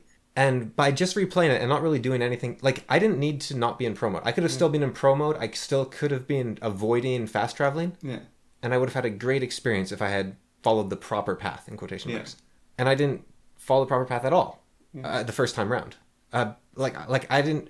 There's not meant to be a proper path exactly, but I found the wrong path. So you avoided the ghost talking to you in all the different little locations in the Skylands? Well, I kind of ran into him, but backwards. Like, he was just sort of standing in random spots, and I'd occasionally talk to him. But, like, I didn't see the old man the first time round when I played Breath of the Wild. So, this has happened to me before. And here's the thing, though. I was still having fun, sort of, on the Sky Island. But, yeah, it was very frustrating. Yeah. I was like, the design is so much worse. This is much more frustrating. But it sort of made me realize you can do the exact same thing twice and have totally different experiences. Because there's just random chance will dictate that you follow the 80 paths that are good or the one path that is bad. Yeah. And with the job thing, I realized my people that are trying to give me advice, they have no idea that the bad path exists. Peter Boghossian, he said on an interview recently I saw, he's a guy, he talks to people on the street and interviews them basically. Yeah. But he said, most people, you shouldn't listen to the advice. Like, no, most people aren't worth listening to.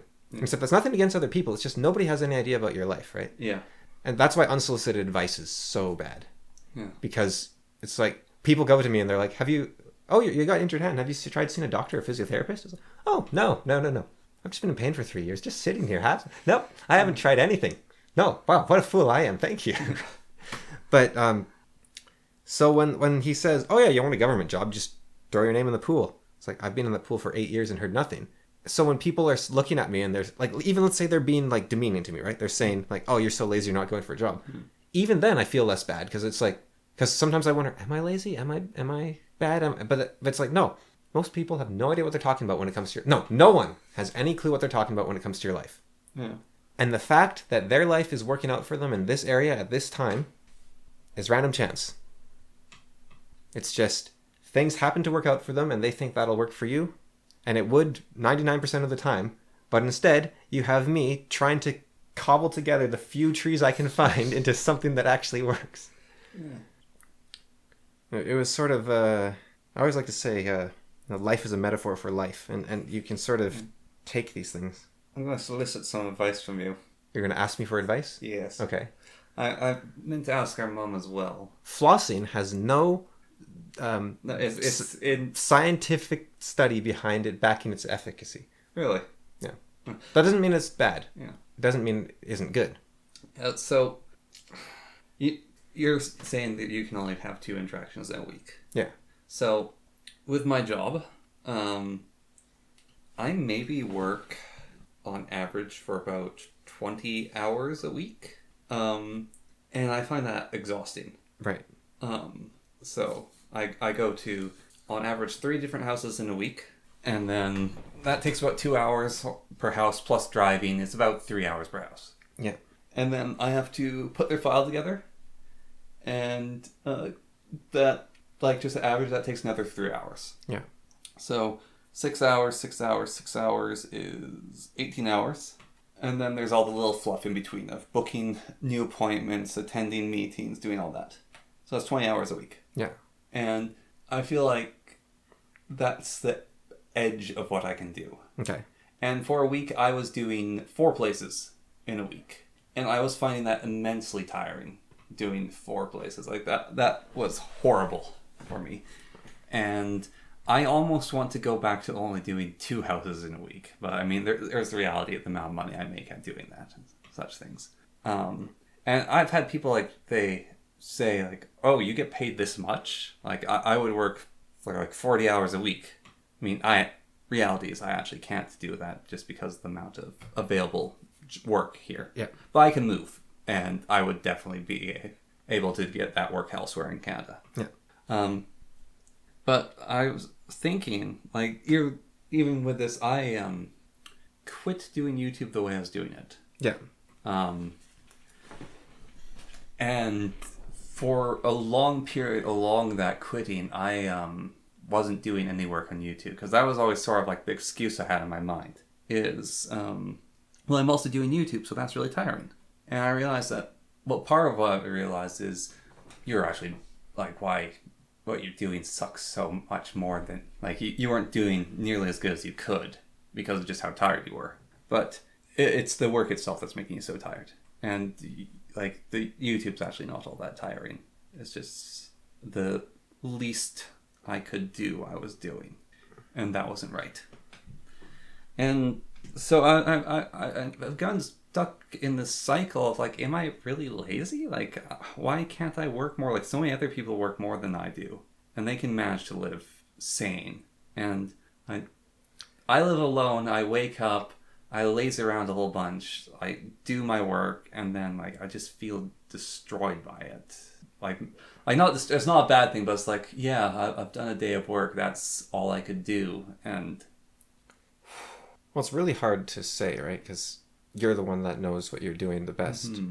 But what I can say, so if you look at a lot of office jobs, people in general can only do about 2 to 4 hours of real work per day. Right? Yeah. And they generally only tend to do that. And the rest of that is time spent sort of staring off into space, breaks, talking with your coworkers. So, another detail I want to add is people are always surprised. There's, like, that was a really quick turnaround. Like, I give them their file, and, like, I feel bad when I haven't given it to them within a week. Like, I think I've only once taken more than a week to get someone a file. It's like, I just do them and give them to people. And they always, like, so many people seem surprised at how fast I get them the stuff. Yeah. So I'll incorporate that in then. So yeah, you can only do like 2 to 4 hours of real work in quotation marks a day. And the rest, that 8 hours spent at the office might still be valuable because you are fostering relationships with your coworkers and you're working at a sedate pace, which might be good for you. And, it's a sort of community thing in of itself. Yeah. And then you look at people that do more mechanical labor or physical labor, and they're doing 8-hour days. A lot of them are drinking. A lot of them are doing drugs. A lot of them are in pain. A lot of them are doing painkillers. A lot of them are really stressed out. Yeah. They come home, they crash, they watch TV for the rest of the day. And it's not a, people like that, maybe they're looked down upon, but they need it. They need to turn off. They need that. Yeah, I've always found it slightly bizarre, but it does make sense. Like, a lot of construction workers are overweight, and you think, like, those should be the fittest guys you see. Yeah, because they're falling apart. Or it's not that they're falling apart, it's that they have so little energy left for anything else. Yeah. But the thing is, they're doing it because they need to survive, right? So their life is their work. So maybe you could ask yourself, could you do 4 or 5 houses a week, right? Let's say, if that was all you did. Yeah, but my life would become meaningless. Well, except that you would be sustaining your life and making your child's life possible, let's say. Yeah, but I don't have a child, so it's... But you could work towards having a child, because if you had the money to support a child, then you could have a wife and then you could have a child. So I think that's the different mindset. It's, they're having fun with their friends at the bar or at the party, but their life is their work for their life and their child and their wife and that sort of thing. And it's impressive, right? Yeah. It's not easy. So I think that's when you look at it. And then you look at the office jobs, and they're not... Most of my friends have been surprised at how little work other people do in office jobs when they're just pushing through them and they're getting so much done, and then they say, you got to slow down. So laziness shouldn't be measured in the amount of hours worked, I don't think. However, and I don't know how you could determine this, it might be worth considering, could you do more and help more people if your work wasn't draining you so much? And so, throwing random numbers out, but work half as much, or not work half as much, work half as hard, and so people don't have a quick turnaround, and they're no longer saying, wow, that was quick. Instead, give it to them in the time they expect. Then I do that so I don't get people's files mixed up. Right, so, but, okay, what do you think would happen if you gave people their stuff back in the time they expect rather than quickly? Could you take on another house a week or something? No, it'd be worse. Getting them done quickly makes it easier. If you're doing it fast, slower as well, are you getting paid per hour? No, I don't get paid per hour, and it makes it really frustrating. This is contractor... No, this isn't contractor work. This is weird government, paradox contract work, which is the more difficult a building is, the less I get paid per hour. Right, because you get paid per job. Yes. Right. And it makes me despise people's complicated houses. It's like, please just build your house as a cube with 1 window and 1 door, no floors. Can you choose your pay? Can you say, that looks like a tough one, I'll throw another 20% on or something? Government standardized. That seems weird. No. They're standardizing a non-standard thing. Yes. They're standardizing payment for a non-standard job. Yeah. I want you to build a bridge across this creek and then another one across the Mississippi. That being said, per hour, it actually does pay ridiculously well. It's I make $80 an hour. Yeah. I'm 24. I'm making $80 an hour. Okay, and you're working 20 hours a week. So you could say you're making $40 an hour, right? A full-time job, you'd be making 40, 30, something in there. 20. It's 20. 20 an hour? Yeah, that's the equivalent. I make $4,000 a month, or about $4,000 a month. Right, but people tend to work 40-hour... 50. No. Yeah, people work 50-hour work weeks, 8 hours a day, 5 days a week. It's 40 hours a week. Yeah. Okay, sorry, you're right. 40. Except that's the average in Canada is actually more like 33 hours. Okay. 33 to 35. Yeah. We don't actually have many people doing 40-hour weeks. So. But yeah, I make $4,000 a month. Okay. So if you consider that money is a very neat abstract tool which essentially calculates worth. It's hazy and rough and it doesn't get it quite right. But for example, there's the question, is nuclear power actually cheaper than oil or solar or whatever, right? Because it's this crazy convoluted supply line for everything, right? Yeah. You've got to dig up uranium, you've got to build this massive tower. Yeah, you've got upfront investment. Yeah, and then there's also just processing the uranium. There's all sorts of stuff that goes into the calculation. It's crazy. Yeah. It's impossible to figure out. But there is actually a way that economists use to figure out these supply chains, and it's very simple. You ask, how much are they charging for it? Because the uranium plant has to buy the uranium from someone, and those people have their price because they have to buy the raw uranium from someone. Yeah. And the people get the raw uranium, they have to hire workers to mine it. Yeah. And those workers have to buy food, so they say, okay, we want this much money. And so it actually, essentially just by seeing how much people charge for something, shows how much it's worth, roughly. So you can actually say, yeah, nuclear power is cheaper than these because they sell it for cheaper. Yeah. It's kind of as simple as that. Like that grossly oversimplifies it in some ways, especially when government starts handing in subsidies. That really messes the whole equation up. Yeah. But in general, and that's why when people say these CEOs are getting millions of dollars, well, they're providing millions of dollars worth of stuff to people, roughly. You look at someone like Bobby Kotick, and maybe not. He's getting millions bonuses on years where he's firing people because they don't have any money. But in general, money is kind of saying this is how much it's worth, right? Yeah. So if you see a person that's making $14 an hour and they're working 50 hours a week or 60 hours a week, whatever it is, so they're making about the same amount of money as you in a month. Does that make their work more valuable than yours because they're working more? Or let's say they're working 40 hours a week, but they're making less a month than you, right? Does that make their work more valuable than yours? I mean, if we're going by a chain of logic, then they're about equivalent. Yeah, or maybe less if they're slightly less. Yeah. And the reason we tend to people pay more is because they did more, because their work. The reason work tends to be more valuable is because you're doing more per shovelful, right? Yeah. If you paid two people to lift a shovel 100 times, and one guy lifts a pound and one guy lifts a gram, you're going to pay the guy that lifts a pound each time more. Yeah. And you're going to get a better deal for it. And so you say, well, I'm not doing more than the average Joe, right? You had to do schooling to get into this. There was an investment you had to do ahead of time.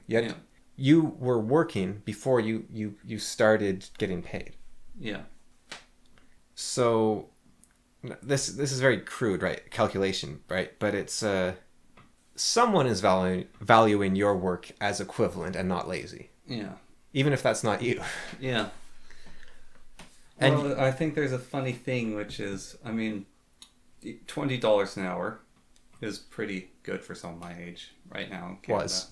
Yeah, I mean, that's worth like what, a pack of chewing gum now? $20 an hour should be good. Yeah. In Canada for someone my age. It was 2 years ago actually good. Yeah. When I started this whole journey. Yeah. It's still not terrible, but it's definitely decreased somewhat. Yeah. When I was working at the greenhouse and making $20 an hour. That was great pay, yeah. Yeah, that was really good. And I mean, my hours were really weird then, but that's a whole different story. But the $20 is like maybe about the range some hours someone my age should be making. Yeah. And so I'm not working the 40-hour week or the 35, but I'm making the $20 an hour hypothetically. So the next thing is you discovered that your YouTube videos are not quite, but they're essentially free, right? Like it's not taking nearly the same amount of effort to produce that as it is to do your job. Yeah. And everyone has a different setup of what drains them fast and what drains them slow. Yeah. So if you got a job as a full-time video maker, maybe you'd be working 40-hour weeks easily. But the guy that's working on the oil rig, he'd be getting exhausted and annoyed by the editing software or something. Yeah. Like editing, something I've noticed, I've been editing this 2-hour video for a while. It doesn't scale linearly exactly. Like I can edit a 10-minute video in, let's say, half an hour, but a 20-minute video does not take an hour. It takes like 2 hours. Yep. And this 2-hour video is taking me weeks. Yep. And it's not an even scale at all. Yeah. Like I could have edited a bunch of videos equally in 2 hours in the time it's taking me to edit this 2-hour video. And that can be frustrating to some people. I'm not going to, again, like, especially the oil rigs, the stuff they're doing is crazy and they're remarkable people. But it could be that, because you can compare yourself to, say, other people doing houses and say, well, this guy does 5 a week and he's fine. Yeah. And then you have to look at, well, how much experience does he have with it? Maybe it's easier for him to do it in the first place. Yeah. And then how much does this align with the person he is? Maybe this is something that he's able to do without it draining him, because he's like, I'd do this for free. I love measuring houses. I like measuring houses too. What I hate is the bloody software computer bit. And maybe some people, well, I know for a fact that some people in your work have actually found a way to streamline that. Yeah. There's a guy that's done it. I'm pretty sure you or our mom has told me. He's like made a better program for himself that he won't share with anyone. which we were discussing, which is Yeah. funny, on a different podcast. But I even partly know how to make the software that would streamline it. Just like I know what I would need to do. It's just like there's a lot of steps in between that I don't have the skill to do. and maybe in time, you gain those and you can start streamlining. Yeah. So, I mean, part of it really comes down to just how god awful the software is. That's why it's so exhausting. so if you're so figuring out ways to make this to dance with it, to instead of fight the software, just lean into the horribleness and dance with it. That's something that comes with experience, right? Yeah. And so finding Audacity, sorry. I've been getting kind of ticked off with it because it could do some stuff so much better. And which is apparently why that media group bought it in the first place. They're like, we're going to fix it. And then they added all the telemetry and whatnot. Yeah. But it's got all sorts of weird features that it doesn't have features that are so obvious. And then it hides away features that you would use all the time. And Yeah. it's a bit fiddly, right? But if someone changes it slightly, you're like, no, I've gotten used to this mess. This mess is mine. And that this mess is mine process comes from, you sort of get used to it. So in time, maybe that becomes a less draining aspect. Maybe it doesn't. Mm-hmm. But Well, I've already done a lot of those processes. Like I've done my own little things that some people say, oh, you shouldn't do, but I just do them because it makes everything so simpler. So for me, with modding Age of Wonders, Yeah. I could make a giant, massive mod, right? Yeah. Does the most complicated stuff that even the devs thought wasn't possible. Just have the time of my life. Very fun, very easy. Yeah. But you can't publish that because you need a thumbnail for the mod. And the thumbnail has to be the exact right size. And that would be like, oh, I have to make the thumbnail. I don't want to make a thumbnail. So by the time I got to the thumbnail, I just slap it together and throw it up. And I'd be so frustrated. And you have to change the text. And to change the text, you can't just type it in the game. You actually have to open Excel and write all the text in there. And then you have to link everything up with little lines of strings. Yeah. And it's a real pain. And then you have to make icons for everything. And making icons, you have to use the most convoluted series of programs ever to make these multi-layered. Like, you could do it with the full version of Photoshop, but I don't have a full version of Photoshop. Yeah. To make these multi-layered icons that you can then stick into the game. Yeah. And you have to do this very weird... There's, like, these giant menus you have to go through in the mod editor for Age of Wonders. Yeah. And, like, 3 out of the 4 options you will never use for any circumstance, but they're there. And you have to click through them every time and get all of them right or it doesn't work. Yeah. And so it was this nightmare to add icons to the game. And so finally, I grabbed a note card and I wrote step by step, not how to do it, but what I did. Yeah. It's like, then open this program, then do this, don't panic. I literally have written, don't panic. And now it's like a breeze. I'm like, okay, step 1, step 2, step 3. So you get used to it, I guess. Now maybe you'll never will fully, or maybe it'll always be at this point of frustration. I should just try to make AI do the work for me again. Learn more about the tools. Well, Code Interpreter you should look up too. It's this very powerful new thing. I don't know if there's a free demo or not, but it's so I guess your original question was, are you lazy, I guess. Yeah. Right? And so the question is, in a way, are you making enough with the hours you're working? Yeah. And then it doesn't really matter if you're lazy or not. Yeah. And of course, and then there's this other aspect where prices are stupidly high up here. But you can look at it this way. My best friend wanted to move back up. He can't afford to. Yeah. He tried. He was going to get this place. The place was a junky, garbage place, but he's like, I'm not too proud to live in this horrible little house. I'll just get this place. I'll fix it up and I'll make it livable. And while I'm working, I'll do it all. Yeah. And then they're like, well, you can't move in because it's got all these problems. And he's like, okay, I'll fix all those problems. And it's got this problem. Okay, I'll fix all those problems. And it needs $10,000 of overhaul to the plumbing. Mm-hmm. And he's just like, okay, I can't do this. I just do not have... Like, he has a guaranteed job up here. Yeah. People he loves, job he loves, and he's like, I can't do it. So even if you're not making enough with the hours you're working, some things are just out of your control. Yes. So if Jesus worked 5 minutes a day, and all he did was cure one person of all their ailments once per day, and you say, Jesus is so lazy, he's not contributing to society. All he works is 5 minutes a day. It's like the hours work doesn't really equate to... Dollars is a much better idea of how much you're contributing to society. It's not... Obviously, it's incredibly crude and doesn't account for all sorts of things. Yeah. But the fact that you're making crazy money suggests that you should either be working less or be more talented than everyone else out there. And if you're more talented than everyone else out there, maybe you'd be able to work more already, right? Yeah. Like if you were already able to do all the stuff with like just a wave of your fingers, then sure, maybe you could do 20 houses in a week. But then you're getting paid for what you're worth again. Yeah. Yeah. So Tears of the Kingdom makes sense now to you to play? Did that get fixed? not yet. Oh, Not okay. yet. No. But I was able, after doing it twice, it all comes down to a single line by Zelda, where she says, "Link, you must find me." That's the line. That's the entire sticking point that I have. Now, I haven't run into Impa yet, like you said I should. But even if I find Impa and she fixes it, that still means I had to get to Impa by ignoring everything and holding forward to get to her. So it hasn't quite fixed that. But also, I haven't been able to play since I finished the Sky Island yet. Yeah. So we'll see. Because if I'm not in pain, maybe the whole thing changes, right? It's amazing how much things change. Have you looked at localization changes? I am considering looking into that because I am curious if that was just a really bad choice by someone. Because if Zelda had instead said, "Link, the people of Hyrule need you," I'd be fixing signs like there's no tomorrow. I'd be crawling all over the chalk lines. I'd be. All right, bruv. Got a wee bit of an issue here. See if we can do something about. Right, cheerio.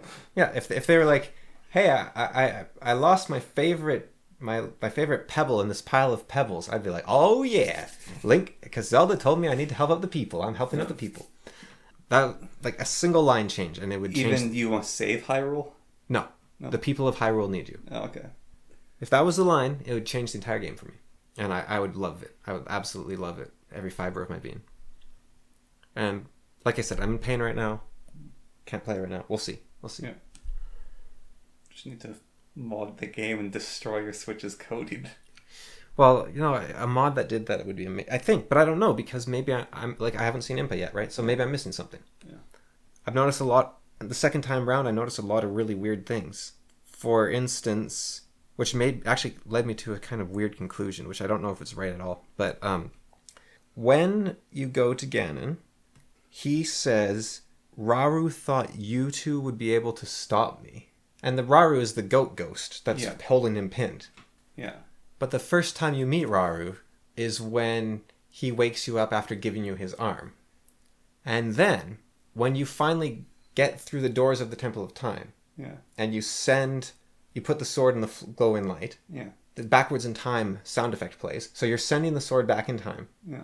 That's basically guaranteed. You're sending Master Sword back in time. Zelda looks the same as she did when she fell. She grabs the sword.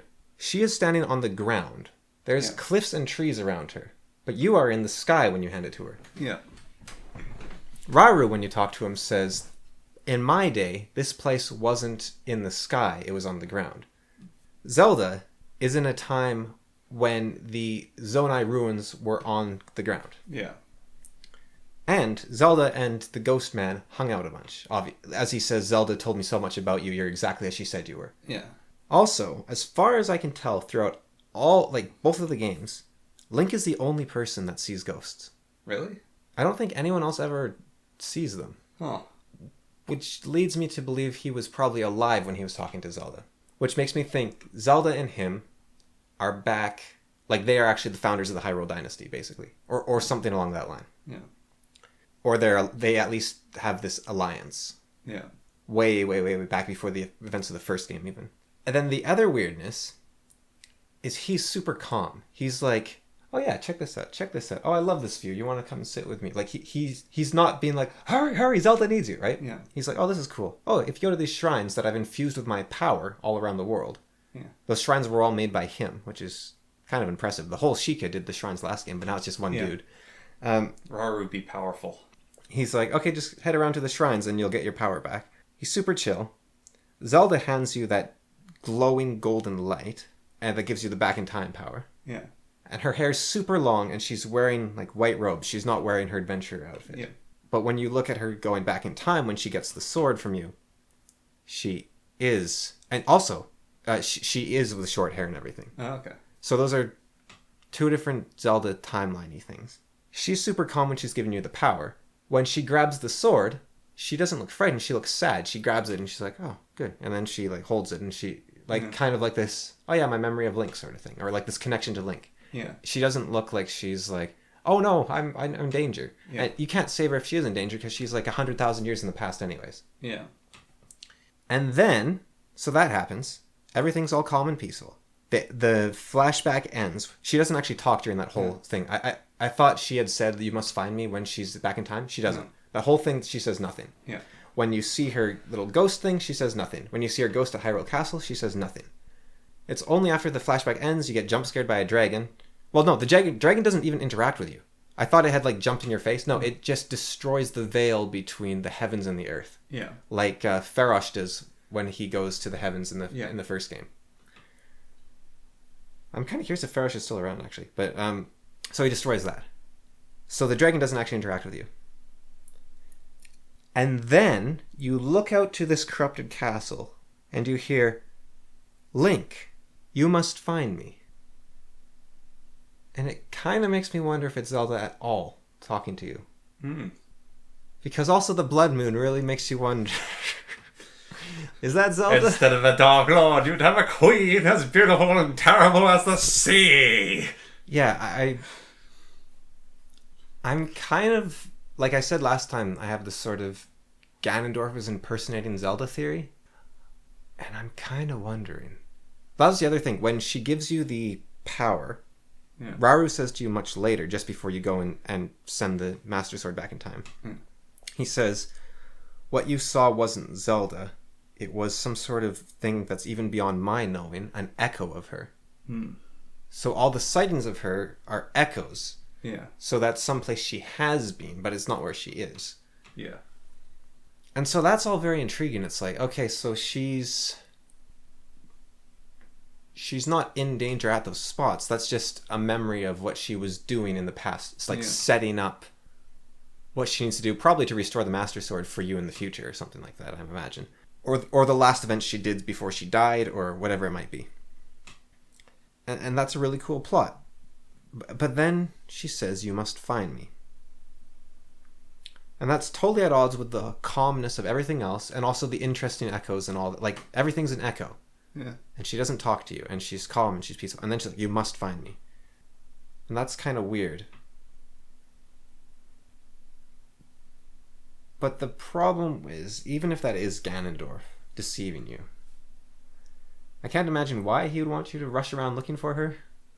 So you want to enjoy the game and then you want to beat him. Well, that was sort of my best thought, yeah. That he's like the devil trying to ruin the game. Which, if that is the story, that's a very bold move. But it also, like, it might make for a better story if you do that, maybe, let's say, but you'd be ruining it for all the players. Like, you think you want the players to not be rushing about? You think you want them to actually look at your world? So you would want to correct that immediately with, like, Pyrrha saying you can't trust these echoes or something like that. Yeah. Like, don't listen to the echoes. But if all was changed was that voice was... Which comes out of nowhere, because there's nothing around. You're just looking at the castle and hear, Link, you must find me. And then it sort of pans to the city. Yeah. If all they said was, Link, the people of Hyrule need you, I'd be like, yeah. No, I'm really curious about localization now. And I don't know if any of that, you have extra insight from what you've played on any of that, but... I do, but I'm not going to say it. And I don't know. No, I think the biggest thing for me is the localization. And do you think... Like, if Impa fixes it, yeah, I just don't get, like, why isn't she standing on the altar then if she... Like, it's kind of... I don't get why she isn't either. Like, for me, Impa does fix that. Yeah. But, like... And, okay, does she fix my specific, you must find me, as opposed to the people of Hyrule need you, sort of... Is she in that realm of fixing, or... No. Okay. So it might not work for me? No, she... Yeah. No, she doesn't fix that. She fixes something else. Okay. But no, Impa... I mean, it's hard location-wise and stuff, but what Pyrrha should do, instead of saying these locations are in trouble, is she should fling you at Impa. Because, like, Impa is Zelda's guardian. Yeah. Even though she's like a 100-year-old lady now. But it's like, Impa knows them, like, of anyone alive besides you, Yeah. Impa knows the most about Link. You know what's weird? Go talk to Impa. Then you could have your little jaunt with Impa, and then Impa could send you back to Pyrrha, and then the game could proceed exactly as it does. You know what's weird? Rauru says, you're exactly as Zelda said you were, right? Yeah. Link has, like, no personality. Like, he's like the Determinator. He's a very determined, good person, right? But he's not, he has, like, he doesn't really have a personality. So it's like, Rauru, you're watching me walk from shrine to shrine for, like, an hour. Yeah. Or in universe 3 days. Yeah.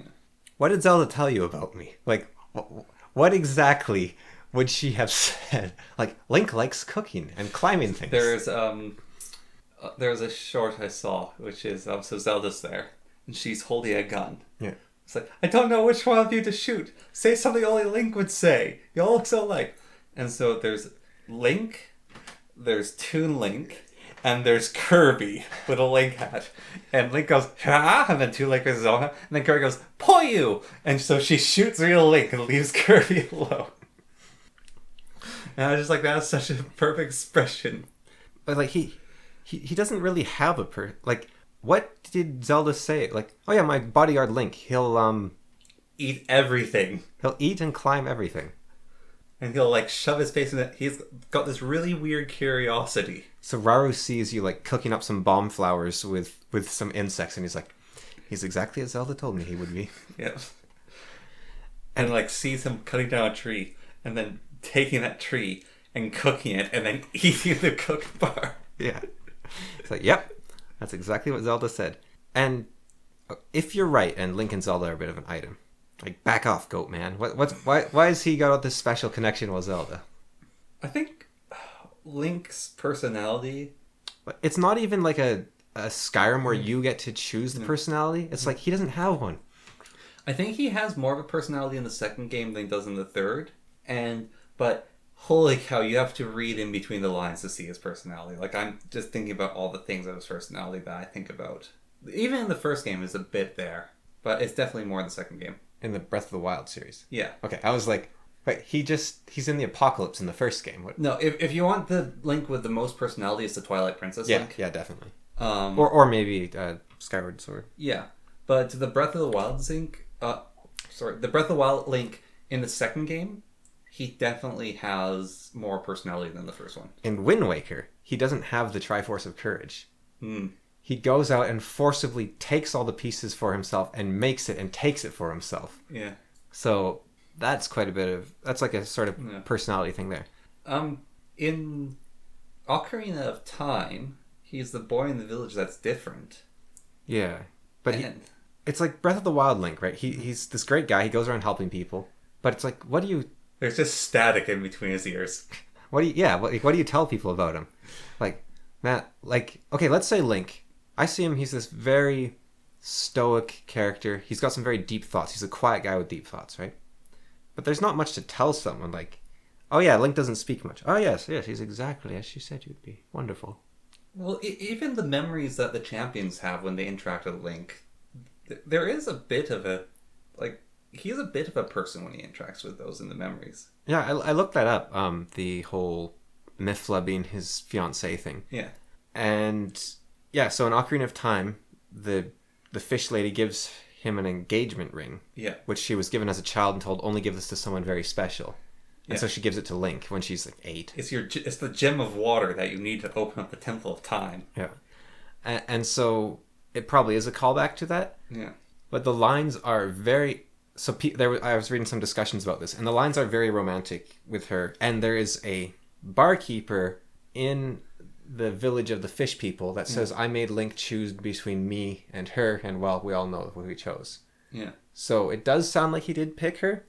But in the Champions DLC, they added in either a diary or a memory to make them seem more like friends, because the developers were saying this seems like it's a bit too obvious that it goes one way or the other. So they wanted it to be ambiguous. And then if the different translations have totally different levels of ambiguity. Yeah, like in certain areas, the Japanese one is like this absolute declaration of love. but then in a different area it sounds like they're friends, whereas in the English or German it's different. Yeah. So it is kind of all over the place. Yeah. But God, Augury of Time is actually, you know, the things where it's like this game has two different endings. Augury of Time actually does have two different endings, and they're both really sad. And then there's the third unofficial ending.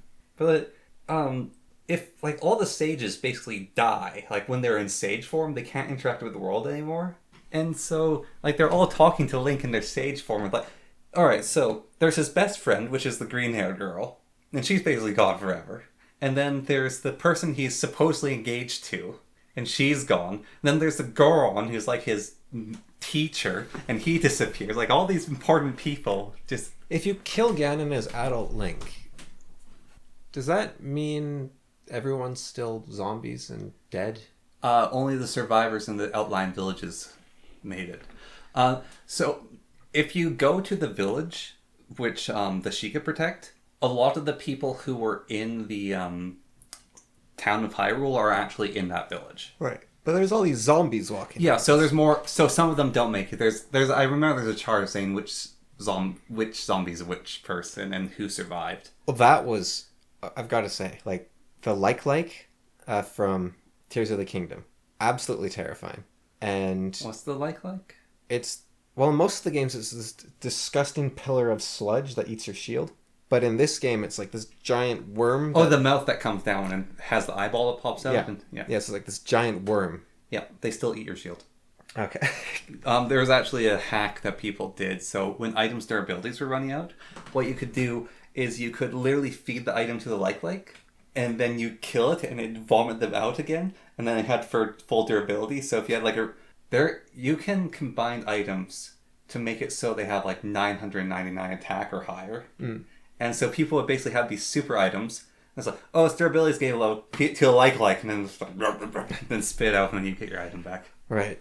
Yeah. So they're most of the games are like these disgusting pillars of sludge, but you can eat them in a Subspace Emissary with Kirby, and he goes like. That's what those are. Yeah. Yeah. In the first game, they're like these orange sandworm-looking things that sort of like trap you and eat your shield and let you go. Yeah. They're not the actual sandworms; those are something else. But that was so cool. I didn't see anything like that at all the first time I played the Sky Island. Mm. But then it's just like this. It's like wow, and there's these like the underground was so cool. I think when I went to the underground the first time around, I must have gone to the only boring place in the underworld. Yeah, because there's like these giant glowing frogs and there's these lakes. Did you shoot the glowing frogs? Of course. And did you find the bloopy in them? Yeah. And have you tried to hit that bloopy after it falls out? Yeah, but I can't. Yep. It's way too quick. And now I've got some weird money with antlers. Yep. I still have no idea what you're supposed to do with it. And I also, because that was the other thing. There's all these rock walls that keep the game behind them. Yeah. Like smashable rock. But because I did it in the wrong order, I didn't have the ability to make things that could smash rocks. Mm-hmm. So I was just like, oh, another blank stretch I have to walk past. And then like there's all these, you're supposed to break it for the Zonite shards. Yeah. I couldn't break it because I didn't have any hammers. Because I couldn't make hammers because I didn't have the combination power. The combination power was the last power I got. Mm. So I was just going around like, there's all this stuff that you can't interact with in the game. It's really annoying. Oh. Like, worst possible order. Yeah. Yeah, hopefully I'll figure out the overworld thing. Because I really, really, like, there's so much stuff I want to... Even if it comes down to, maybe I just have to... Headcanon? Yeah, I don't know if I can do it. I don't know if I have the strength, but I might have to try. Because it is tricky. If you can disregard one part of the verisimilitude, then everything else sort of crumbles, because it's like, well, if you can change one thing, you can change anything, right? Yeah. It's very tricky to headcanon things into mod things, because you're essentially saying, I have absolute control, and once you do that, everything falls apart and becomes meaningless. Yeah. And you might as well make your own thing. So, but the Sky Island was way, way better. Oh. Wait, I made a thing that would have Sephiroth feeling kind of ashamed, Mm. I made a sword to pierce the heavens twice over. Mm. But it's not even a sword. I just stuck a bunch of sticks together, basically. But I was very... Even if they fixed the Zelda thing, I think Tears of the Kingdom is the worst game I've ever played. Because the second time around, go down into Hyrule, go to the stables, find a torch, have to chuck something out of my inventory to pick it up. So I have this torch. This is so cool. I've got a torch. Because I didn't know there was torches in the game before that. Because I was thinking a torch would be really handy in the underworld, but there's no torches in this game. So I have a torch. I see a sharp rock on the ground. I combine the sharp rock with the torch, and I go over to the fire and put my axe of flame in, and nothing happened. I wanted an axe torch. And I also wanted a ruby sword, and that was almost cooler than what I expected to happen. I don't know if you've done that. Yes, I have. But I was like, ruby? Stick? Ruby sword. Instead, I made a wand of power. So, have you got any diamonds? No. Yeah. I am such a miser. They're one of the best combining things in the game, I think. But it's like, but they're diamonds. I can't go combining them. And so I have like 5 of them just sitting in my inventory doing nothing. Yeah. I don't want to hear too much about the combination stuff because I want to discover it myself. Yeah. But yeah. I can imagine what it'll... It was actually really cool when I had a rusty sword and I had a captain's horn. And I thought most of the combinations, they just kind of glue it on the tip. Yeah. But this replaced the blade and it turned into like this really cool green sword. Yeah. Which I thought was fun. It'd be neat if you could take the sort of specialized combinations and then like cram a key eyeball on top or something. I haven't done that yet. I want to stick like a sword with a key eyeball. Maybe I guess that would be if you throw it, it's homing. I'm not sure probably. how I haven't done that either. I've made homing arrows, but I don't know what would happen if you made a homing sword or something. I also, first thing I did this playthrough when I got the combined power, I made a boulder shield, and then I tried to shield surf with it. The game does not like that. No. It says you cannot shield surf with a stupid shield, you moron. You know what's cool is they canonized the bomb surfing. Yeah, I guess, yeah. Because if you get the bomb flower, yeah, you can. then you can. Yeah. That's kind of neat. The bomb flowers are so cool as well. I just realized that if I combined a fan with my shield and then bomb surf with it, it'll probably activate the fan and give me a jump boost. Oh, that's actually... If you do the... Have you made a boulder shield? Yeah. If you parry with it, it actually smashes through rock walls and stuff. Yeah. Yeah. But yeah, don't tell me. I don't want to know. Blah, blah, blah, blah. I just realized that for myself. Yeah, don't tell me. You gave me a fan shield. You can probably just blow with it, I imagine. Yeah, that too, but that's boring. You can carry fans around as well. Yeah. Blow stuff with them. Yeah.